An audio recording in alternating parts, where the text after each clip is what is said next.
The scorched remnants of a family photograph curl in the flames, a child's laughter forever silenced by the roar of fire. Some scars don't heal, they harden into purpose. They say vengeance is a wilderness that consumes those who wander its paths. They're wrong. Vengeance is a craft meticulously engineered by patient hands that once built things to protect rather than destroy. The Montana Territory 1882. A widow's land stands silent against the coming storm. Beneath its unassuming surface lies a killing ground of wire steel and calculated precision. Each trap a promise written in a dead child's name. They came with fire and took everything. Now they've returned with greed in their eyes, corporate papers in hand, believing the land is theirs for the taking. They don't understand that some territories can never be claimed. Some battles were always meant to be fought. Some blood debts can only be paid in full. The autumn sun cast long shadows across Eleanor Ellie Winter's property as she knelt beside a rabbit trap, adjusting its spring mechanism with practiced precision. Her weathered fingers worked the metal components like a surgeon, each movement deliberate and purposeful. A distant gunshot echoed through the valley. Ellie froze.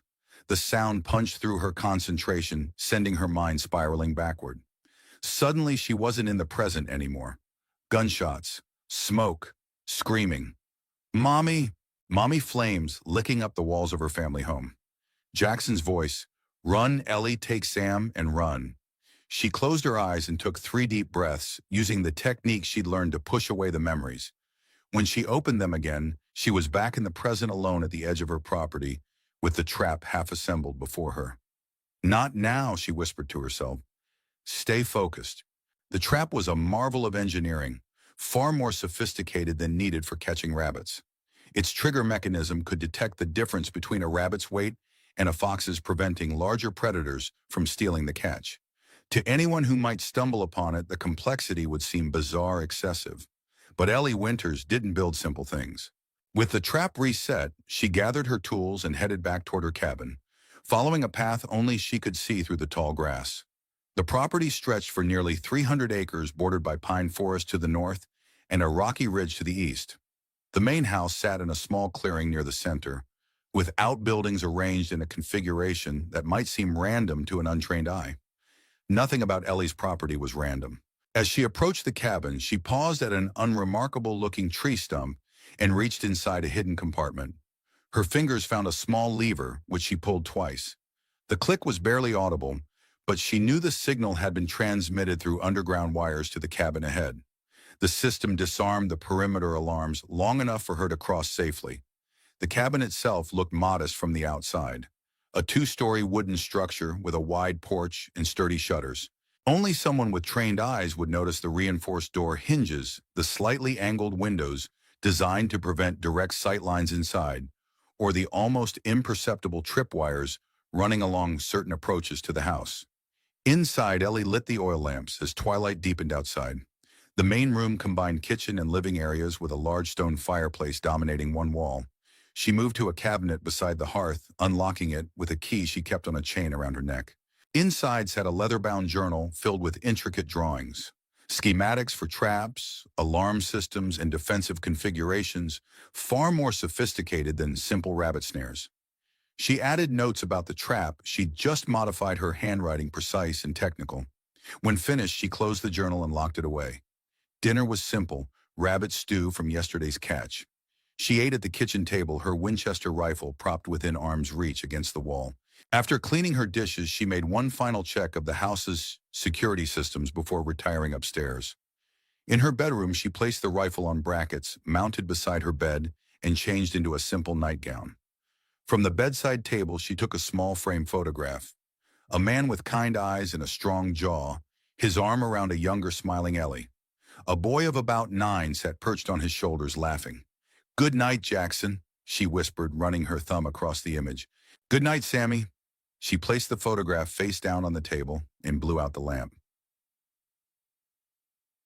Silver Creek, Montana wasn't much of a town. A single main street with the essential businesses that served the surrounding homesteads and ranches. The general store, saloon, barber, and sheriff's office formed the heart of the settlement, with the newly built bank standing a bit taller than its neighbors, as if putting on airs. Ellie guided her wagon down the rutted street, nodding curtly to the few people who greeted her. Most folks in Silver Creek didn't quite know what to make of the widow Winters, who'd shown up 18 months ago, purchased the old McGregor place outright with cash, and kept mostly to herself since. They knew she was capable, managed her land alone except for occasional help from the Reeves boy. But there was something about her that kept casual conversation at bay.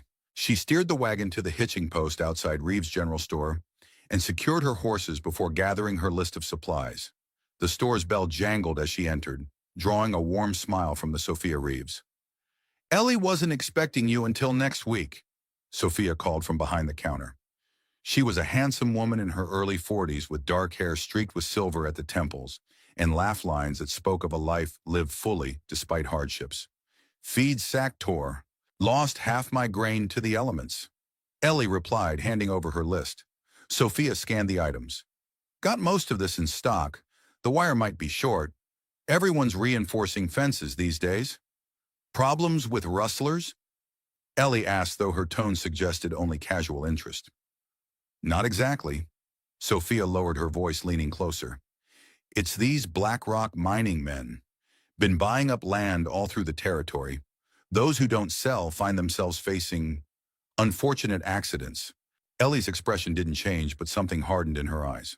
"What kind of accidents?" "Fences cut, livestock scattered, barns burned." Sophia glanced toward the window as if checking who might be listening. "The Carson place up north. Fire took everything last month. They're staying with family in Billings now. And the law. Sheriff Hayes does what he can, but..." Sophia shrugged. "Hard to prove who's responsible when there's no witnesses." As Sophia gathered Ellie's supplies, the store's bell rang again. Sheriff Daniel Hayes himself stepped inside, removing his hat. He was a tall man in his early 50s with a weathered face and attentive eyes that seemed to observe everything without appearing intrusive. "Mrs. Winters," he nodded to Ellie. "Good timing. Was about to ride out to your place." Something in his tone made Ellie tense slightly. "Problem, Sheriff?" "Just a friendly warning. Had some strangers in town asking about properties in the area. Seemed particularly interested in which ones might be vulnerable." He emphasized the last word with meaning. "Single occupants, remote locations." "My place isn't as vulnerable as it might appear," Ellie replied evenly. "Never thought it was." Hayes offered a hint of a smile. "Still thought you should know they were asking specific questions about the creek that runs through your property." "The water rights." "Exactly." Hayes replaced his hat. "Just be watchful, Mrs. Winters. These mining operations tend to get what they want one way or another." After Hayes left, Ellie completed her transaction with Sophia, adding extra ammunition to her order without comment. She loaded her supplies and headed back through town, her mind already calculating how to reinforce her property's weakest points. The sun was beginning to set as Ellie turned her wagon onto the dirt road, leading toward her land. About a mile from town near the fork that led to neighboring properties, she heard a commotion, voices raised in anger, and the distinct sound of someone in pain. She pulled her wagon to a stop and reached for the rifle beside her. Moving quietly, she approached a stand of trees where the sounds originated. 3 men surrounded a younger man on the ground. Even from a distance, she recognized Ethan Reeves, Sophia's 17-year-old son. Blood trickled from his nose as one of the men, a tall figure in an expensive coat, gestured threateningly. "Your mother should have taught you better manners, boy," the man was saying. "When a gentleman asks about property boundaries, the appropriate response is to answer, not to claim ignorance." "I told you I don't know exactly where the Winters property line runs," Ethan replied, his voice tight with pain and anger. "And yet you work for the widow." The man shook his head in mock disappointment. "Perhaps we need to improve your memory." He nodded to his companions. One raised a boot to kick Ethan again. "That's enough." Ellie's voice cut through the scene like a knife. All heads turned. Ellie stood at the edge of the tree's rifle, held low but ready. Her face betrayed no emotion, not anger, not fear, nothing but cool assessment. "Mrs. Winters, I presume." The man in the expensive coat smiled without warmth. "We were just discussing your property." "So I heard." Ellie's eyes flicked to Ethan, noting his injuries weren't serious. "The boy works for me not as a surveyor. If you have questions about my land, direct them to me." The man studied her with new interest. Marcus Brooks representing BlackRock Mining. He gestured to his companions. We're conducting preliminary assessments of water resources in the area. My creek isn't for sale. Neither is my land. Brooks smiled thinly. Everything has a price, Mrs. Winters. It's just a matter of finding the right number. Not everything. Ellie nodded to Ethan. Get up. We're leaving.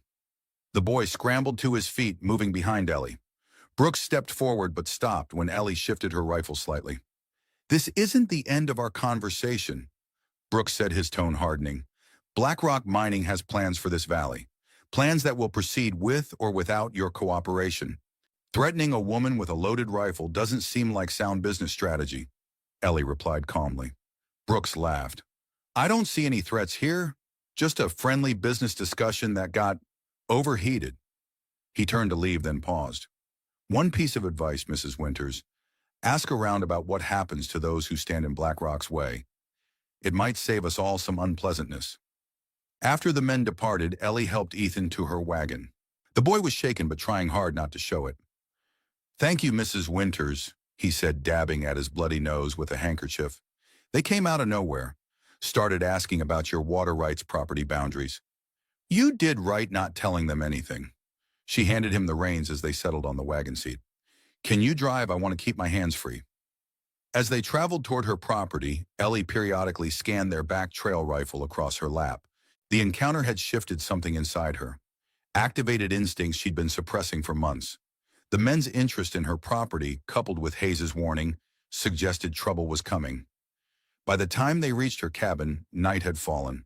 Ellie lit lanterns and tended to Ethan's bruised face with practiced efficiency that spoke of medical knowledge. Your mother knows you're helping me today, she asked as she applied witch hazel to his swelling eye. Yes, ma'am. Supposed to be back for supper, though. Ellie nodded. We'll get you home once I'm sure those men aren't lingering nearby. As she put away her medical supplies, a flicker of light through the window caught her attention. In the distance, an orange glow illuminated the night sky. Fire, she said, moving swiftly to the porch. Ethan followed. From their elevated position, they could see flames consuming a structure several miles away in the direction of the Henderson property that bordered Ellie's land to the south. That's the Henderson barn, Ethan said, his voice tight. Should we help? Ellie studied the distant fire, her expression unreadable. In the flickering light, she caught movement. Riders moving away from the blaze toward the south ridge. One figure in particular, a man on a large black horse, made her blood run cold. His silhouette triggered another cascade of memories. Jackson screaming her name through the smoke. Samuel's small hands slipping from hers in the chaos. A man on a black horse watching their home burn, his face illuminated by the flames. Mrs. Winters, Ethan's voice brought her back. Shouldn't we help the Hendersons? Others closer will assist, she replied, her voice mechanical. It's too dangerous to travel now. Those men could still be watching the roads. Her mind was already calculating planning. It wasn't coincidence that the Henderson place had been targeted the same day BlackRock men had been asking questions. The presence of the rider on the black horse confirmed what she'd suspected since hearing about BlackRock's interest in the valley. They had found her. You're staying here tonight, she told Ethan. I'll send word to your mother that it's not safe for you to travel after dark. But she'll worry. She'll worry more if something happens to you. Ellie's tone left no room for argument. There's food in the kitchen. Help yourself while I secure the property. Once Ethan was settled inside, Ellie moved purposefully around her land, activating defensive measures she'd installed but never fully deployed. Tripwires were reset, pit traps, uncovered alarm systems armed. Each mechanism had been meticulously maintained despite never being needed. Until now. When she returned to the cabin, she found Ethan asleep on the sofa. She covered him with a blanket, then moved to the locked cabinet beside the fireplace. From it, she retrieved not just her journal of designs, but a wooden box she rarely opened. Inside lay a military-issue Colt revolver, cleaning supplies, and a small metal badge. U.S. Army Corps of Engineers, Special Weapons Division. Beneath these items was a sealed envelope addressed in Jackson's handwriting, "Open only if they find us." Ellie ran her fingers over the handwriting, then carefully broke the seal and removed several folded documents. As she read through them, her expression hardened from grief to grim determination. The fire at the Henderson farm wasn't random intimidation. It was a message specifically for her. They knew who she was, and they were coming. Dawn broke, with a heavy mist hanging over the valley shrouding Ellie's property in ghostly white. She'd spent most of the night preparing, cleaning weapons, reviewing her defensive layouts, and reinforcing the cabin's vulnerabilities. Ethan found her at the kitchen table, maps spread before her, marking locations with small metal weights. "Morning, Mrs. Winters," he said uncertainly, sensing the change in her demeanor. "There's coffee on the stove," she replied without looking up. "Once you've eaten, I need you to take a message to your mother. Tell her there's trouble coming. She should stay in town until I send word it's safe. Because of those men yesterday, because of what those men represent." Ellie finally looked up, studying him. "Your mother should know. The Hendersons' barn burning wasn't an accident. BlackRock Mining uses fear to drive people off their land." Ethan's expression hardened. "Then we should fight back." For the first time since he'd known her, Ellie smiled, though there was no warmth in it. "That's exactly what I intend to do." After breakfast, Ellie harnessed her wagon and prepared to drive Ethan back to town. Before they left, she handed him a sealed note for Sheriff Hayes with strict instructions to deliver it directly and privately. The road to Silver Creek was quiet, almost eerily so. No other travelers, no work being done in the fields they passed. News of the Henderson fire had clearly spread, sending folks into a protective retreat. As they approached town, smoke was still visible from the direction of the Henderson place, though the fire itself had burned out. Ellie drew the wagon to a stop at the edge of town. "I'm not coming in," she told Ethan. "Too many eyes, too many questions. Remember what I said? Your mother should stay in town. You too. But what about you? You'll be alone out there." "I've been alone a long time," she replied. "I know how to handle myself." Ethan hesitated, then asked the question that had been building since yesterday. "Those men, they knew you didn't. They not just about your land." Ellie studied him for a long moment. "Smart boy. Yes, I believe they did, which is why you and your mother need to stay clear until this is settled. I could help. I'm good with tools. I could help set up whatever defenses you're planning." "No." Her tone was final. "Deliver my message to Hayes. Take care of your mother. That's how you help." After Ethan reluctantly departed, Ellie turned her wagon around, taking a circuitous route back to her property. She avoided the main roads, instead following game trails and creek beds that would hide her tracks. The back approach to her land required passing through a narrow ravine that offered the perfect choke point for an ambush. She proceeded cautiously, rifle ready across her lap. Halfway through, she spotted movement in the rocks above. A flash of metal, the adjustment of a position. Without hesitation, she fired into the rocks, the shot echoing through the ravine. A man's pained shout confirmed her suspicions.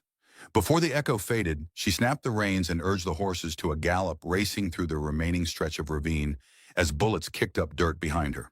She emerged onto open ground, pushing the horses hard until she reached the edge of her property. Only then did she slow, guiding the team through a specific path that avoided her own defensive measures.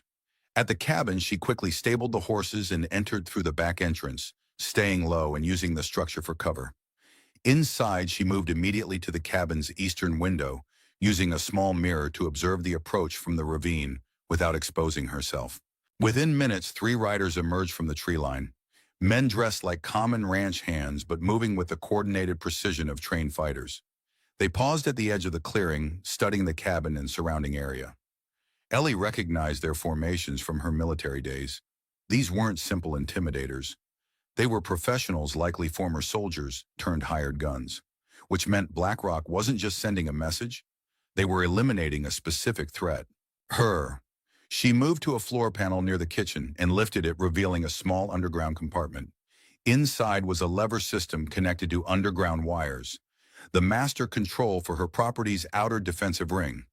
She made several adjustments, then pulled the primary lever. Throughout her property, subtle mechanisms activated, tripwires tightened, pressure plates armed, and alarm triggers set. The men approaching would find the seemingly unprotected homestead of a widow transformed into a carefully orchestrated killing ground. Ellie checked her weapons one final time, then took up position at a reinforced window with clear sight lines to the most likely approach paths. Now it was just a matter of waiting. Patience had always been her strongest asset as a designer. the ability to think through every contingency, anticipate enemy movements, and prepare accordingly. As the afternoon shadows lengthened, she caught movement at the tree line. Not the three scouts from earlier, but a larger force. At least 8 men spread out in standard assault formation, using available cover as they advanced. Leading them was a figure that made Ellie's breath catch. A tall man on a black horse directing the others with practiced hand signals. Even at this distance, she would recognize Marshall Owen anywhere. The man who had murdered her family, the man she had been waiting for. "Finally," she whispered, adjusting her rifle sight. Before she could take aim, hoofbeats approached from the opposite direction, a single rider moving fast along the main road. Sheriff Hayes riding directly toward her cabin with seeming disregard for the danger. "Damn it!" Ellie muttered, abandoning her position to intercept him before he rode into crossfire. She slipped out the back door and circled through a blind spot in her own defenses, reaching the road just as Hayes approached. She stepped out, raising a hand to stop him. "Are you trying to get yourself killed?" she hissed, grabbing his horse's bridle. Hayes dismounted quickly. "Got your message." He glanced toward the tree line where Owen's men were positioned. "Looks like I'm just in time." "You're interfering in something you don't understand," Ellie replied, pulling him toward cover behind a rock formation. "I understand more than you think, Mrs. Winters." Hayes's expression was grim. "Or should I call you Eleanor Kingsley, U.S. Army Corps of Engineers, Special Weapons Division?" Ellie went still, her hand instinctively moving toward her concealed revolver. "I'm not your enemy," Hayes continued, noting her reaction. "Jackson contacted me before he died. Said if anything happened to him, his wife might someday appear in my jurisdiction under a different name." "Jackson never told me that. He wanted to protect you, give you plausible deniability." Hayes withdrew a folded paper from his coat. "He sent me this the day before the fire." Ellie took the paper with steady hands. It contained banking records, property transactions, and shipping manifests, all connecting Black Rock mining to illegal operations and several suspicious deaths. "Victor Caldwell ordered your family's murder," Hayes said quietly. "Jackson had compiled enough evidence to destroy him and Black Rock. Caldwell couldn't allow that to become public." "I know who killed my family," Ellie replied, her voice cold as she handed back the document. "Marshall Owen, Caldwell's enforcer. He's out there right now with at least 8 men." Hayes peered around the rocks. "You've been waiting for them. All those defenses around your property. You weren't just hiding. You were setting a trap. I came here to disappear, but I knew eventually they'd find me." Ellie checked her revolver. "Now they have, and I'm ready. This isn't just about revenge, is it? You have Jackson's evidence. Some of it. Enough to ensure Caldwell hangs if I don't survive this." Hayes studied her face, seeing past the widow's mask to the military engineer beneath. "How long have you been planning this?" "Since the night I watched my son burn alive." Her voice didn't waver. "Now either help me or leave. They'll be moving into my first defensive line any minute." Hayes nodded slowly. "What do you need me to do?" For the first time since he'd known her, Ellie Winters smiled with genuine feeling. The cold, determined smile of a predator about to strike. "Stay alive and be ready to arrest whoever survives." The town hall of Silver Creek wasn't accustomed to such a crowd. Every available chair had been filled with latecomers standing along the walls. On the small stage at the front, Mayor Wilson adjusted his tie nervously as he introduced the distinguished visitor. "Ladies and gentlemen, please welcome Mr. Victor Caldwell, Chief Executive of Black Rock Mining Corporation." The applause was enthusiastic from some quarters, notably from the merchants and bankers near the front rows. Others, mostly ranchers and homesteaders, offered only tepid acknowledgement. Victor Caldwell cut an impressive figure as he took the stage. Tall, silver hair with the bearing of a man accustomed to command. His tailored suit and gold watch chain silently communicated wealth and influence, while his easy smile projected benevolent authority. "Good people of Silver Creek," he began, his voice carrying effortlessly to the back of the hall. "I'm honored by your warm welcome. I've come to share exciting news about the future of your community." From her position near the back door, Ellie watched with cold assessment. 2 weeks had passed since the confrontation at her property, a skirmish that had ended with 3 of Owen's men wounded in her traps and the rest retreating when they realized the seemingly vulnerable homestead was anything but.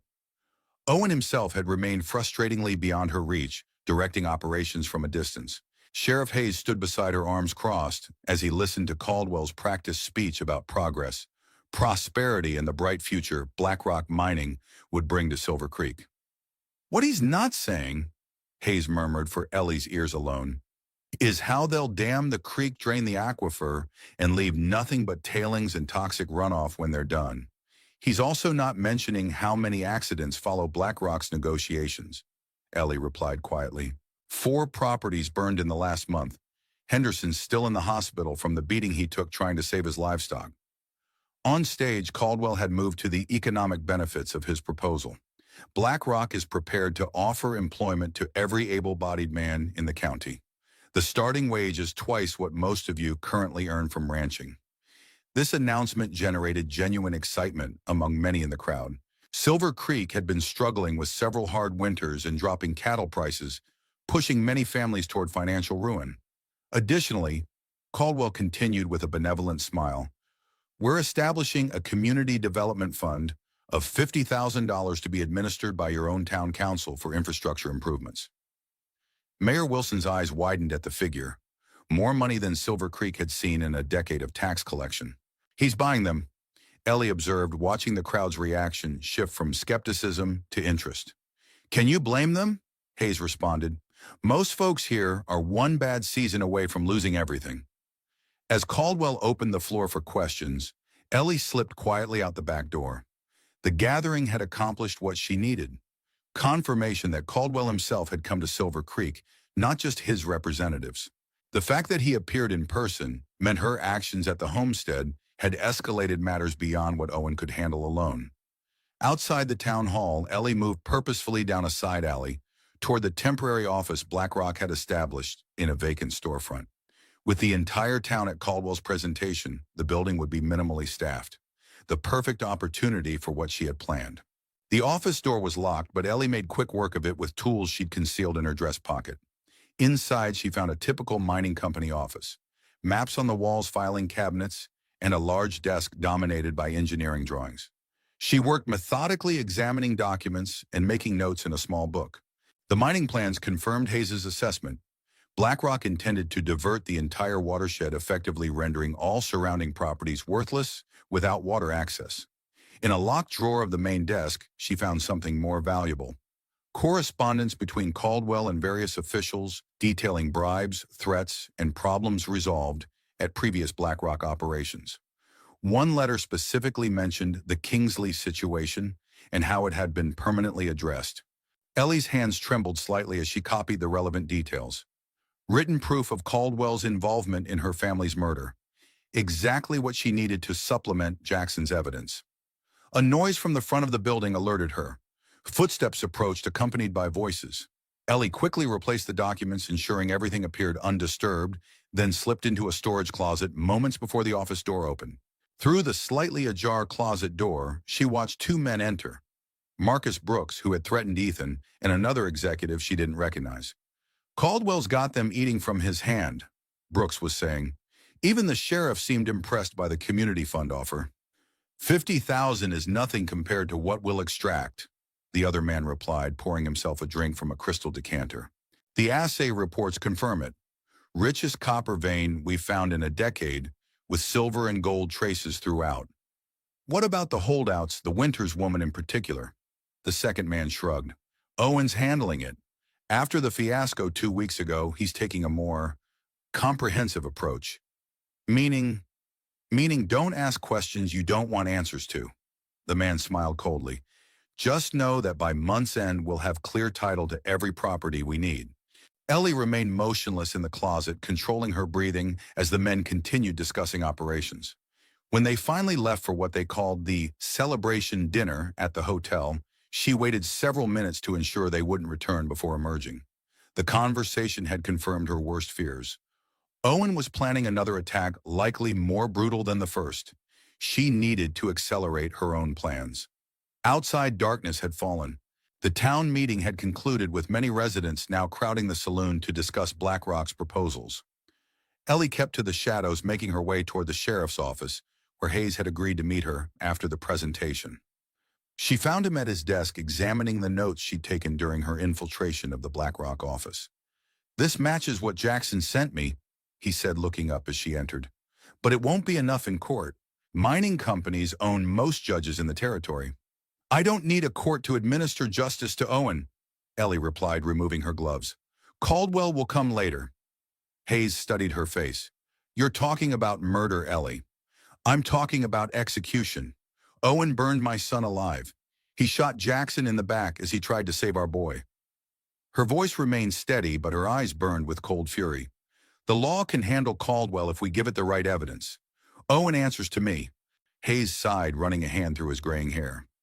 I can't condone what you're planning, but I can't stop you either.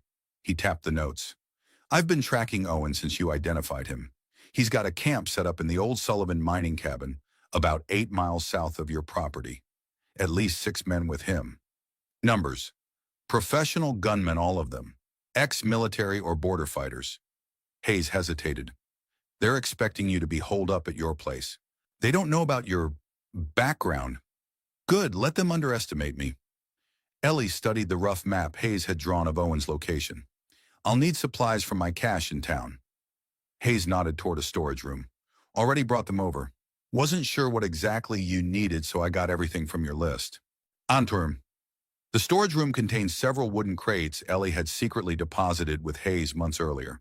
Materials too suspicious to keep at her homestead while maintaining her widow's cover. Inside were components for more sophisticated traps than the defensive measures at her property. Military-grade materials she'd acquired through connections before coming to Silver Creek.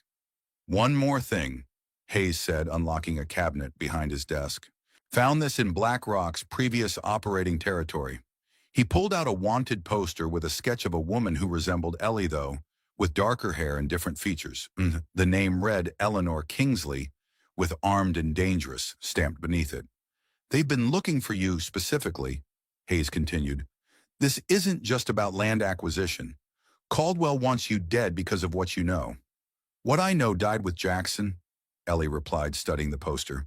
What matters is what I can prove. And what's that exactly?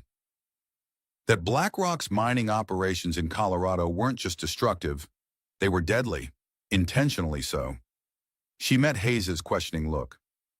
Jackson was investigating contaminated water supplies near their Silverton operation, communities downstream experiencing mysterious illnesses. He found evidence that Caldwell knew the mining process was poisoning the watershed, but continued operations anyway. Dozens died, including children. Hayes's expression hardened. That's mass murder. Precisely why Caldwell couldn't allow Jackson's report to become public. Ellie began sorting through the crate materials, selecting specific components.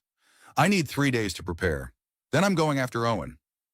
You'll need help, Hayes said, not just with the preparations, but with implementing whatever plan you're formulating. No. Anyone who assists me becomes a target. I'm already a target by virtue of being sheriff. Hayes crossed his arms. And I'm not the only one willing to fight. Before Ellie could argue further, the office door opened. Sophia Reeves entered, followed by Ethan and 3 men Ellie recognized as neighboring ranchers whose properties had been threatened by BlackRock. Sheriff Hayes filled us in, Sophia said, her gentle demeanor replaced by steely determination. We want to help. This isn't your fight, Ellie replied, uncomfortable with the sudden support. They burned John Henderson's barn with his prize stallions inside, one of the ranchers responded. Shot Miller's dogs when they wouldn't sell, threatened our families. It became our fight the moment they came to our valley. Ellie looked at the group. Ordinary people pushed to their breaking point by corporate violence.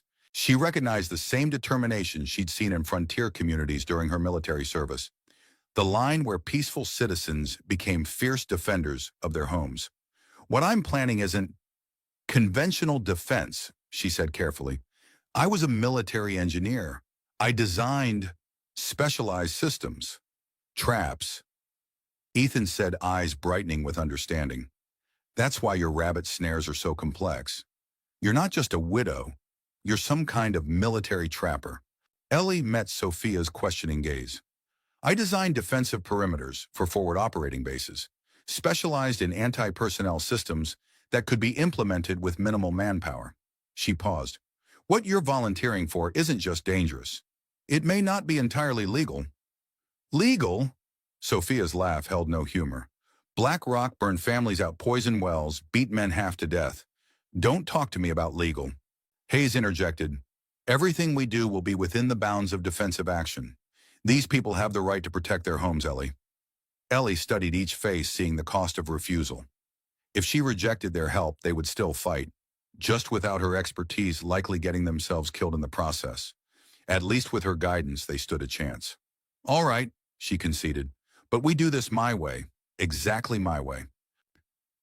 The next 3 days transformed the sheriff's office into a covert workshop. Under Ellie's direction, the volunteers assembled components for specialized defensive measures, warning systems, non-lethal traps, and more deadly countermeasures for the worst-case scenarios. She worked them in shifts, keeping the operation as inconspicuous as possible. Ethan proved particularly adept at understanding Ellie's designs, his mechanical aptitude allowing him to grasp concepts quickly and suggest adaptations for local conditions. During these sessions, Ellie found herself gradually sharing more about her past, her training, her career, designing defensive systems, and eventually in quiet moments when the others had left details about Jackson and Samuel. Your husband sounds like a good man, Ethan commented as they worked late one night assembling trigger mechanisms. The best I've known, Ellie replied, her usual guardedness softened by exhaustion. He was a hydrologist, studied water systems. We met when he was consulting on a military project I designed. He saw past the uniform to the person beneath. And your son? Ellie's hands stilled momentarily. Samuel was 9 when they killed him. Smart, kind, loved building things like his mother. She resumed, working her movements more deliberate. He would have been about your age now. On the morning of the 4th day, Hayes returned from scouting Owen's camp with concerning news. They're mobilizing, he reported to the group gathered in his office. Bringing in more men. I counted at least 12 now, with more weapons than before. Whatever they're planning, it's happening soon. Ellie unrolled a map of the area between her property and Owen's camp. Then we move tonight. The Sullivan cabin where they're based has only 2 approach routes. The main trail and the creek bed. Will establish a perimeter here. She indicated a point on the map with warning systems that will funnel them into our primary defensive zone here. The plan she outlined was comprehensive, a series of interconnected traps and alarm systems designed to isolate, confuse, and ultimately incapacitate Owen's forces without a direct confrontation that would put the volunteers at risk. Remember, she concluded, the goal isn't to kill them all, it's to capture Owen and secure evidence against Caldwell. Once we have Owen, Hayes can use his authority to make the arrest look official. As the others prepared the wagons with their assembled equipment, Hayes drew Ellie aside. There's something else you should know, he said quietly. I found fresh tracks at your property this morning. Someone's been watching the place. Owen's scouts. No, different approach, different pattern. Hayes hesitated. More concerning, there were signs someone tried to access your root cellar. The lock was tampered with. Ellie felt a chill. The root cellar contained her most detailed journals and evidence, the materials too sensitive to leave exposed in the cabin. I need to check it, she said immediately. If they found Jackson's documentation, it's too risky. If they're watching, then I'll be walking into a trap, Ellie finished. But if they have those materials, everything we're planning is compromised. I have to know. Despite Hayes's objections, Ellie departed immediately for her property, taking a circuitous route and every precaution to avoid being followed.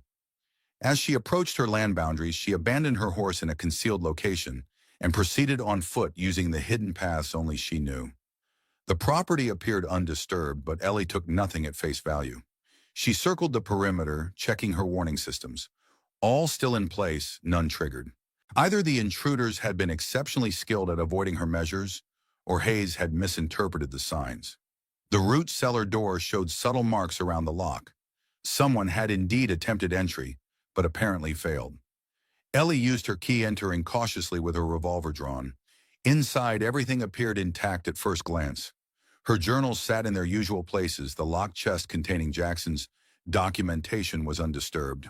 But as she inspected more closely, she noticed small discrepancies. A journal slightly out of alignment, dust patterns disrupted on the workbench. Someone had been here and taken great pains to leave everything seemingly untouched.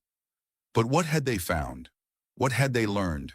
A sound outside froze her in place, the deliberate crunch of boots on gravel.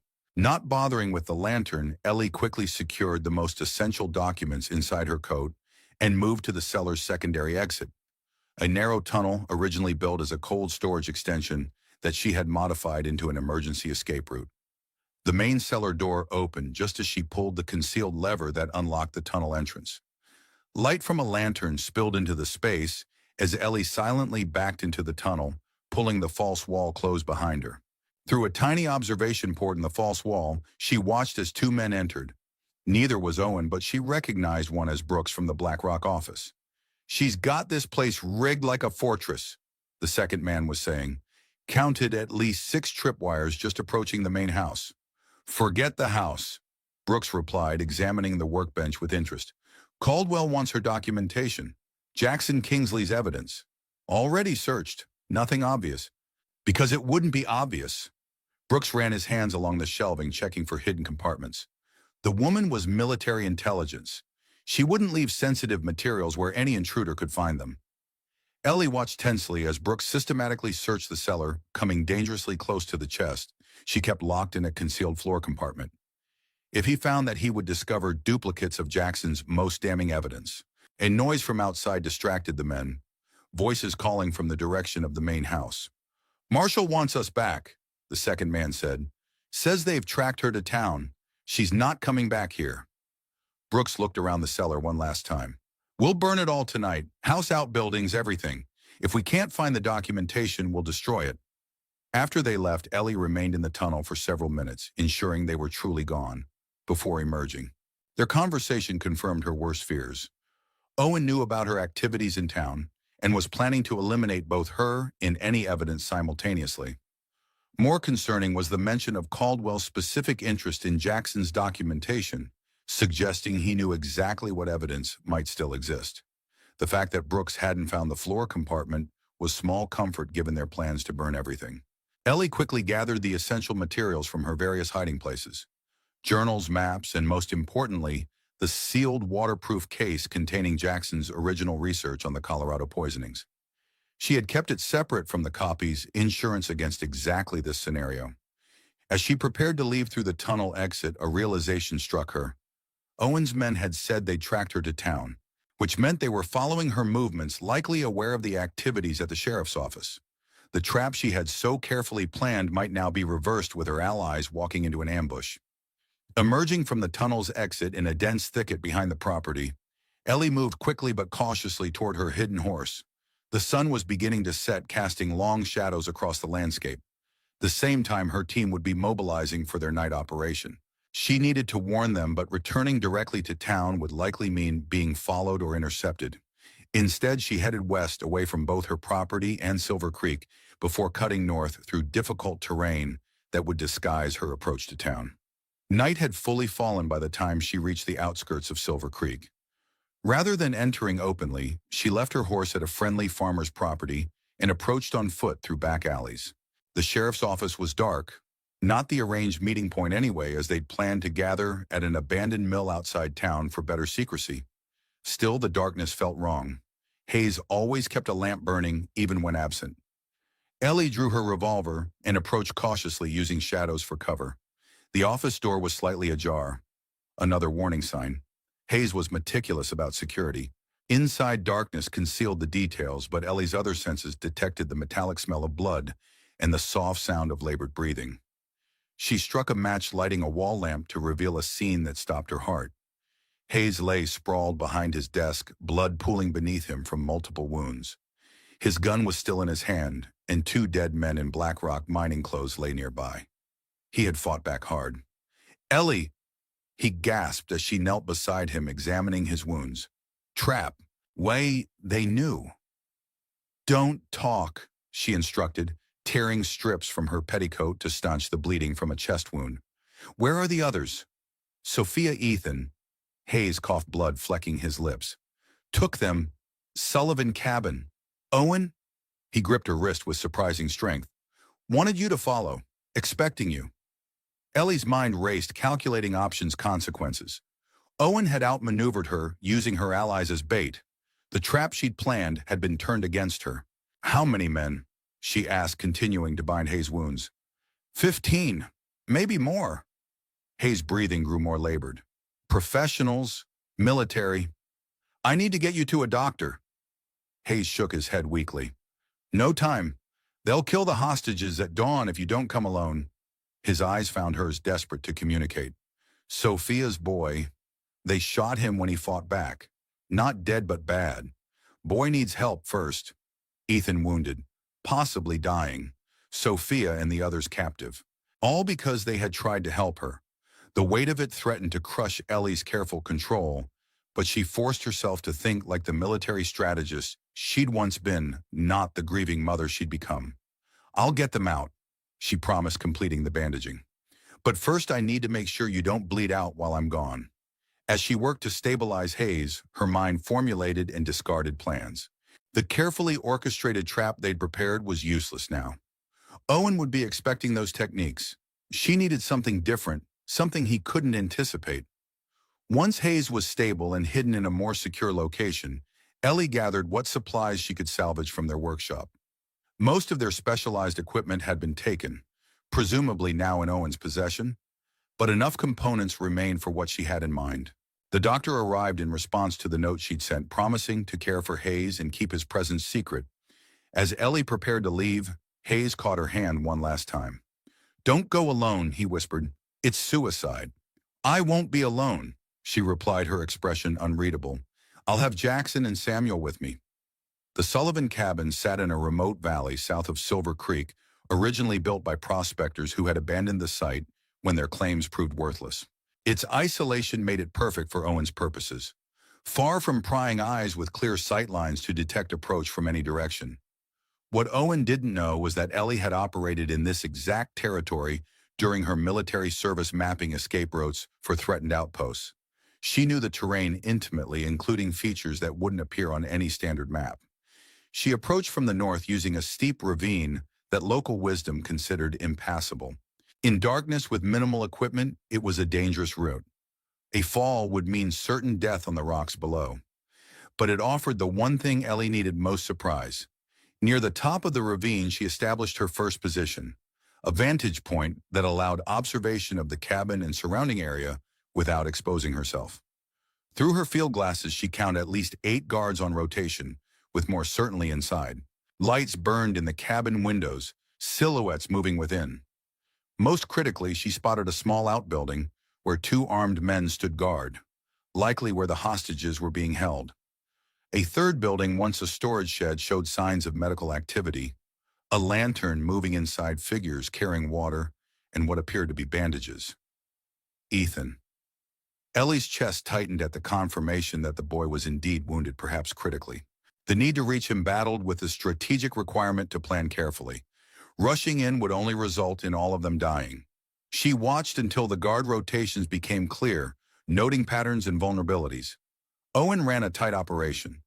These were professionals, not common thugs. But every defense had weaknesses, especially when the defenders believed their position was secure. As the night deepened toward the early morning hours, Ellie began implementing her plan. First, she planted small charges at strategic points around the perimeter. Not to kill, but to create confusion and draw attention away from her true approach. The explosive components had been part of her personal cache, unknown to Hayes or the others. Next, she established her infiltration route, a path through the southwestern edge of the camp, where the terrain created a natural blind spot in the guards' sightlines. The route would bring her closest to the outbuilding holding the hostages, her first priority. The most difficult part was timing. The charges needed to detonate in sequence, drawing guards progressively away from her target area without alerting them to the pattern too quickly. For this, she crafted simple time delay mechanisms using materials at hand, water dripping through calibrated containers to eventually trigger the detonators. By the time the eastern sky showed the first hint of dawn's approach, Ellie was in position. She wore dark clothing, her face blackened with soil weapons secured to prevent noise. In her belt were additional explosive charges, a combat knife, her revolver, and a coil of thin, strong wire, a garrote that had been part of her military equipment. The first charge detonated precisely on schedule, a sharp crack and flash from the northeastern perimeter. Guards responded exactly as anticipated, several running toward the disturbance, while others maintained positions but directed their attention that way. 30 seconds later, the second charge exploded on the opposite side of the camp, creating exactly the confusion Ellie had intended. As guards shouted conflicting orders, uncertain which threat to address. First, she moved swiftly through the blind spot she'd identified. Reaching the back of the hostage outbuilding, she found the window she'd observed earlier. Small but large enough for her purpose. The guard inside was focused on the commotion outside his back to her position. With practiced efficiency, Ellie removed the glass pane, slipped through the opening, and crossed the room in silent steps. Before the guard could turn, the garrote wire was around his neck, cutting off both air and any chance to call for help. Once he lost consciousness, she secured him with his own belt and turned to the hostages.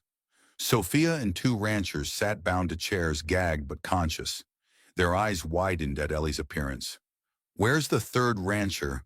Ellie whispered, removing Sophia's gag as she worked on the ropes. "Crawley's space," Sophia replied, her voice hoarse. "They beat him badly when he fought back. He's hiding under the floorboards." Ellie nodded quickly, freeing the others. "There's a ravine north of here. Follow it down to the stream, then east to the Harrison property. Hayes has men waiting there." "What about Ethan?" Sophia asked desperately. "They shot him, Ellie. He was trying to help the sheriff." "I know. I'm going for him next." Ellie handed Sophia the guard's revolver. "Get these men out. Don't wait for me or Ethan." Outside, the third charge had detonated, creating even more confusion among Owen's men.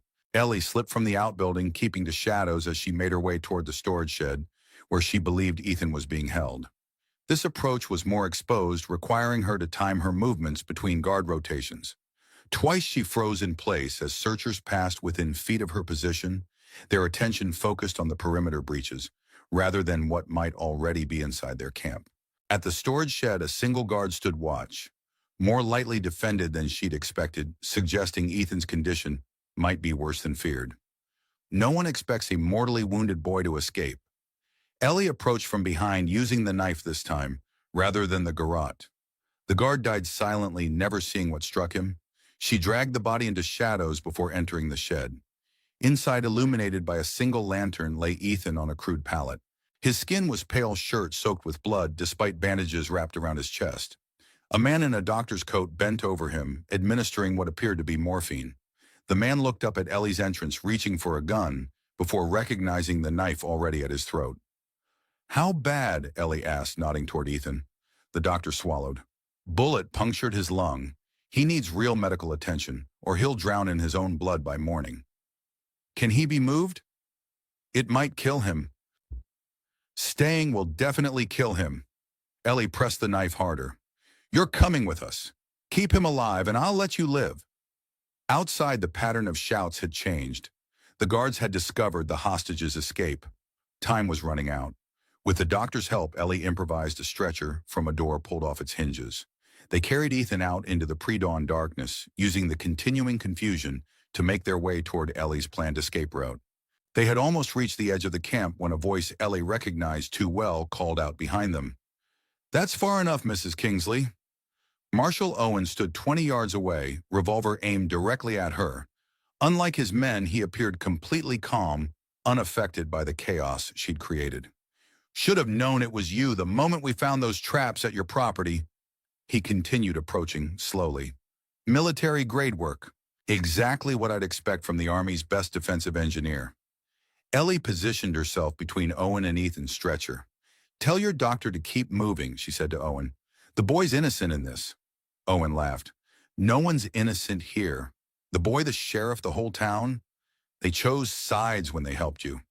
He gestured with his revolver. "Besides, I don't employ doctors. This isn't a humanitarian operation." Ellie glanced at the man in the doctor's coat, seeing the truth in his eyes. He was no physician, just another of Owen's men playing a role, which meant Ethan had received no real treatment. The betrayal must have shown in her expression as the fake doctor backed away quickly. "Your reputation was well earned," Owen said now, close enough that Ellie could see his face clearly in the growing dawn light. "5 of my men dead, the rest chasing ghosts around the perimeter. Hostages gone. Very impressive." "Not impressive enough," Ellie replied, calculating the distance between them. "I should have come for you a year ago when you murdered my family." Something flickered in Owen's eyes. Not remorse, but recognition. The Denver job. The hydrologist and his brat. He smiled coldly. I remember now. The boy screamed for his mother as the roof collapsed. We thought you died in the fire too. The words struck Ellie like physical blows, but she maintained her composure. You made a mistake leaving any survivors. A mistake I'm about to correct. Owen raised his revolver. Caldwell will be pleased to hear. The explosion cut off his words. Larger than the diversionary charges Ellie had planted, it came from the direction of the main cabin. Fire erupted through windows as secondary explosions followed, sending Owen's men into panicked shouting. Owen turned instinctively toward the blast, giving Ellie the moment she needed. She launched herself forward, driving her knife toward his throat. But Owen was faster than she anticipated. He twisted aside the blade, slicing his shoulder instead of his neck. His counterattack was immediate, a powerful blow that sent Ellie sprawling.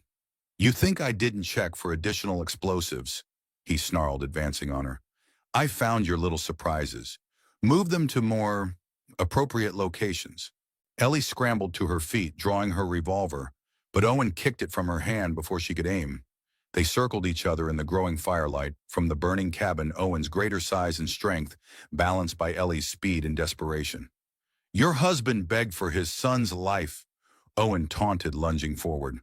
Offered me money, evidence, everything, but Caldwell doesn't pay for half measures. Ellie dodged, slashing with her knife, drawing blood from Owen's arm. And Caldwell will abandon you just as quickly when you fail. They exchanged blows, each seeking the advantage.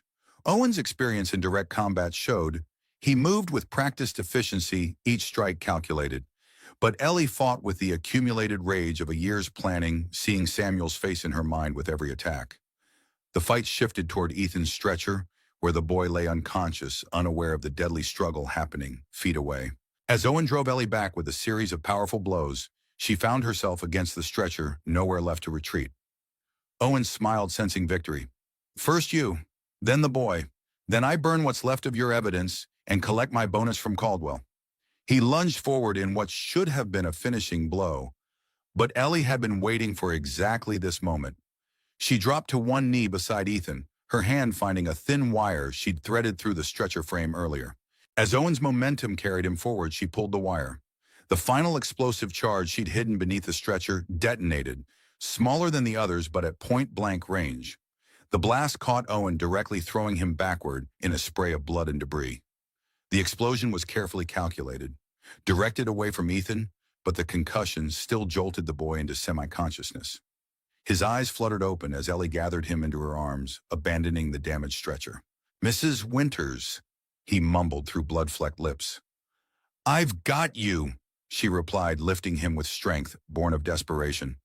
Stay with me, Ethan. Behind them, the camp had erupted into complete chaos. The main cabin was fully engulfed in flames, ammunition inside cooking off like firecrackers. Owen's men scattered in confusion, some fighting the fire, others pursuing the escaped hostages, none paying attention to the woman carrying a wounded boy into the darkness. Ellie struggled toward the ravine, Ethan's weight threatening to overcome her endurance. Each step was agony, but she pushed forward, driven by the same determination that had kept her alive after losing Samuel and Jackson. She wouldn't lose another child. Not today. Dawn had broken fully by the time she reached the Harrison property where Hayes had arranged the rendezvous. To her relief, Sophia and the other hostages had arrived safely, along with several armed townspeople who had responded to Hayes's contingency plan. Ethan was immediately taken to a wagon converted to an ambulance, the town's actual doctor already waiting to treat him. Sophia clutched Ellie's blood-covered hands in gratitude before rushing to her son's side. Owen, asked one of the ranchers as they helped Ellie to a bench. Dead, she replied, though she wasn't entirely certain. The blast should have killed him, but she hadn't verified the body in her rush to save Ethan. And his men, scattered, some dead, the rest fleeing or fighting the fire. The rancher nodded grimly. Good enough for now. Hayes sent word to the territorial marshal. Should have proper law here by nightfall. Ellie closed her eyes briefly, the adrenaline that had sustained her beginning to ebb. The mention of Hayes reminded her of his condition. The sheriff, is he alive? The rancher confirmed. Doc says he's got a fighting chance if infection doesn't set in. Relief washed over Ellie, followed immediately by a new concern. What about Caldwell? He'll know something's wrong when Owen doesn't report back. Already thought of that, the rancher replied. Got men watching the hotel and the BlackRock office. Caldwell's still in town meeting with the bank. Doesn't know what's happened yet. Ellie pushed herself to her feet despite her exhaustion. Then we still have a chance to end this completely. I need paper, ink, and a reliable writer. While the doctor worked to save Ethan, Ellie composed 2 letters. The first, addressed to the territorial governor, contained copies of Jackson's evidence about the Colorado poisonings, along with her own documentation of BlackRock's activities in Silver Creek. The second, addressed to a former military colleague now working for a Denver newspaper, contained the same information with instructions to publish if anything happened to her. Both packets were dispatched with trusted writers taking different routes, insurance against interception. By midday, word had reached Silver Creek about the battle at Sullivan Cabin. Victor Caldwell, alerted by the commotion, attempted to leave town immediately, but found his way blocked by armed citizens who had spontaneously organized after hearing about Owen's attack on the sheriff and the hostage-taking. Ellie, cleaned of blood and changed into fresh clothes provided by Sophia, rode into town with the returning hostages. A crowd had gathered outside the hotel where Caldwell was effectively trapped, surrounded by townspeople who had previously welcomed him as a benefactor. Mayor Wilson met them at the edge of town, his expression conflicted between concern and political calculation. Mrs. Winters, he began uncertainly, there are serious allegations. Save it. Ellie cut him off, dismounting stiffly. Caldwell's men attacked the sheriff, took hostages, and shot a boy. Those aren't allegations. They're facts with dozens of witnesses. Mr. Caldwell claims he had no knowledge of any violence. Wilson protested weakly. Says these men acted without his authorization. Then he won't mind explaining that to a territorial judge. Ellie pushed past him toward the hotel, the crowd parting to let her through. Inside the hotel lobby, Victor Caldwell sat in a plush chair like a king, holding court, several town council members around him. Despite being effectively detained, he projected calm authority, sipping coffee as if the armed men outside were merely an inconvenience. He looked up as Ellie entered, his expression shifting from practiced benevolence to cold recognition. Mrs. Kingsley, he said softly, or do you prefer Winters now? Either name works for the charges of murder, attempted murder, and conspiracy, Ellie replied, stopping a careful distance away. Caldwell smiled thinly at the council members. You see, unfounded accusations from an unstable woman. Tragic, really. I understand she lost her family in an unfortunate accident. It wasn't an accident, Ellie said, her voice carrying clearly in the suddenly silent lobby. Your man Owen burned my house with my family inside because my husband discovered you were deliberately poisoning water supplies in Colorado, the same man who just took hostages and shot a child in this community. Caldwell's composure slipped momentarily before he regained control. Preposterous. I've never authorized violence against anyone. If this Owen person committed crimes, he acted entirely on his own. Interesting defense, came a new voice from the doorway. Sheriff Hayes stood there, pale and supported by the doctor, but very much alive. Especially since we have documentation proving otherwise. The sight of Hayes alive clearly shook Caldwell more than anything else had. What documentation, he demanded, abandoning his pretense of unconcern. Hayes nodded to a deputy who brought forward the evidence packets Ellie had assembled. The originals, not the copies she'd sent to the governor and newspaper. Correspondence between you and Owen, specifically ordering the elimination of Jackson Kingsley and his family, Hayes said, his voice weak but determined. Financial records showing payments for problem resolution, and most damning, your own mining reports acknowledging toxic contamination of water supplies while publicly denying any issues. The council members backed away from Caldwell as if he'd suddenly become contagious. The mayor entered, followed by several armed citizens. Marshal's on his way from Helena, Wilson announced. Should arrive by tomorrow to take formal custody. Caldwell's eyes never left Ellie's face. You think this ends with me in custody? BlackRock Mining has connections throughout the territory, judges, politicians, newspapers. All this evidence will disappear before trial, and witnesses will change their stories or meet with accidents. That's why copies are already on their way to the territorial governor and 3 newspapers, Ellie replied. Insurance against exactly the corruption you're threatening. Something dangerous flashed in Caldwell's eyes. With surprising speed for his age, he lunged toward the nearest deputy, grabbing for the man's gun. Ellie's reaction was instantaneous. Her revolver appeared in her hand as if by magic, and she fired a single shot that caught Caldwell in the shoulder, spinning him away from the deputy before he could seize the weapon. "The next one goes through your heart," she said as Caldwell clutched his bleeding shoulder. "Give me a reason." The room froze in tableau. Caldwell on his knees, Ellie with her gun trained unwaveringly on his chest, the witnesses holding their breath. "You won't shoot an unarmed man," Caldwell said, though uncertainty tinged his voice. "Not with witnesses? You're not that kind of killer." "You burned my son alive," Ellie replied, her voice terrifyingly calm. "What kind of killer do you think that made me?" For a long moment, death hung in the balance. Ellie's finger tightened on the trigger, years of planning and pain focused on this single moment of potential revenge. Samuel's face flashed in her mind, not as she'd last seen him terrified amid the flames, but laughing, building a toy with the wooden blocks she'd carved for him. "Look what I made, Mama," he'd said proudly. Her hand trembled slightly, then steadied. "You're right," she said, finally lowering the revolver slightly. "I'm not that kind of killer anymore." Deputies moved quickly to secure Caldwell, binding his wound and restraining him. As they led him away, he threw one last venomous look at Ellie. "This isn't over," he spat. "You'll never be safe. BlackRock doesn't forget enemies." "Neither do I," Ellie replied quietly, holstering her weapon.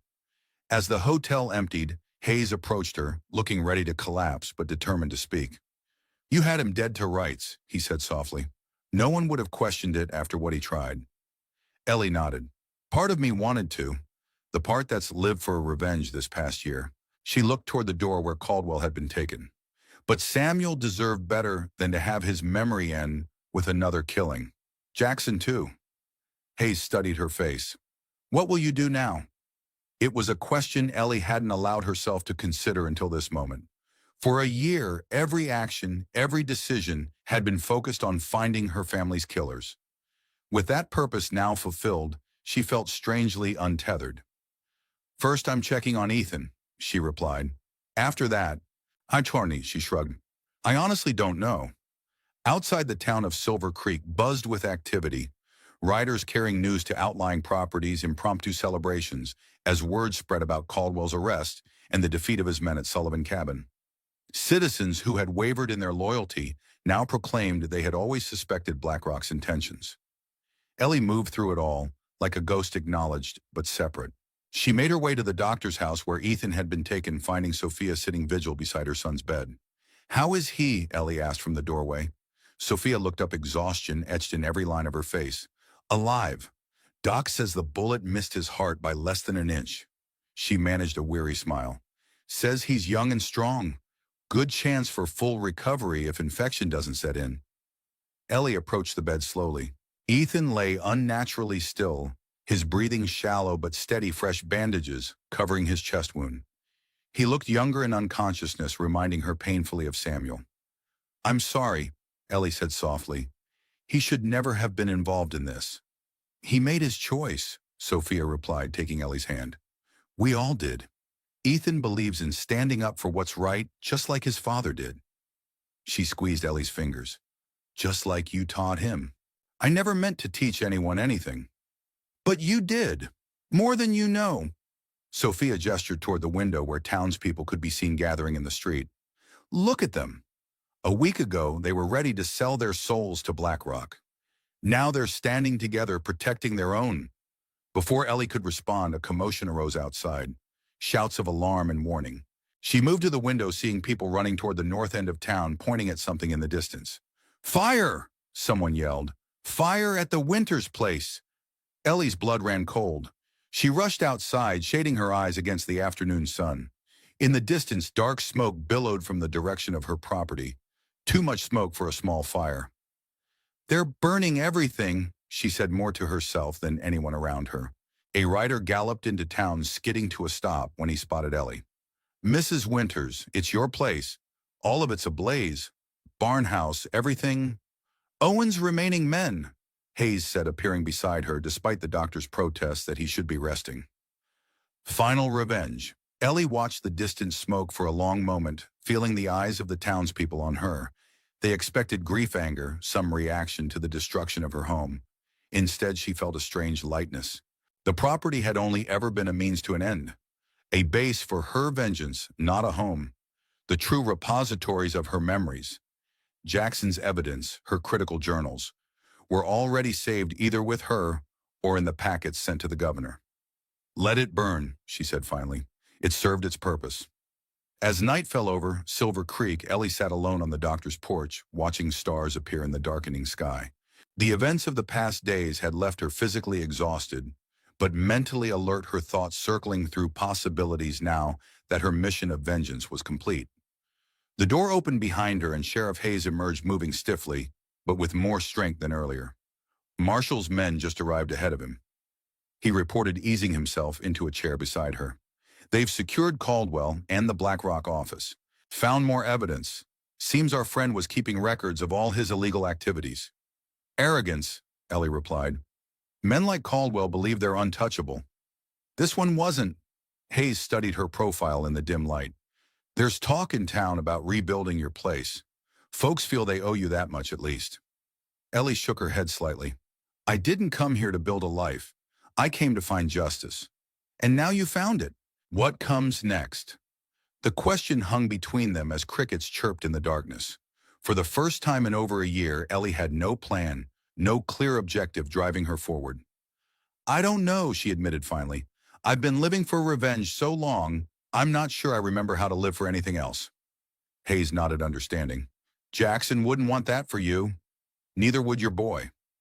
The mention of her family brought a familiar ache, but somehow less sharp than before, as if confronting Owen and Caldwell had lanced a festering wound.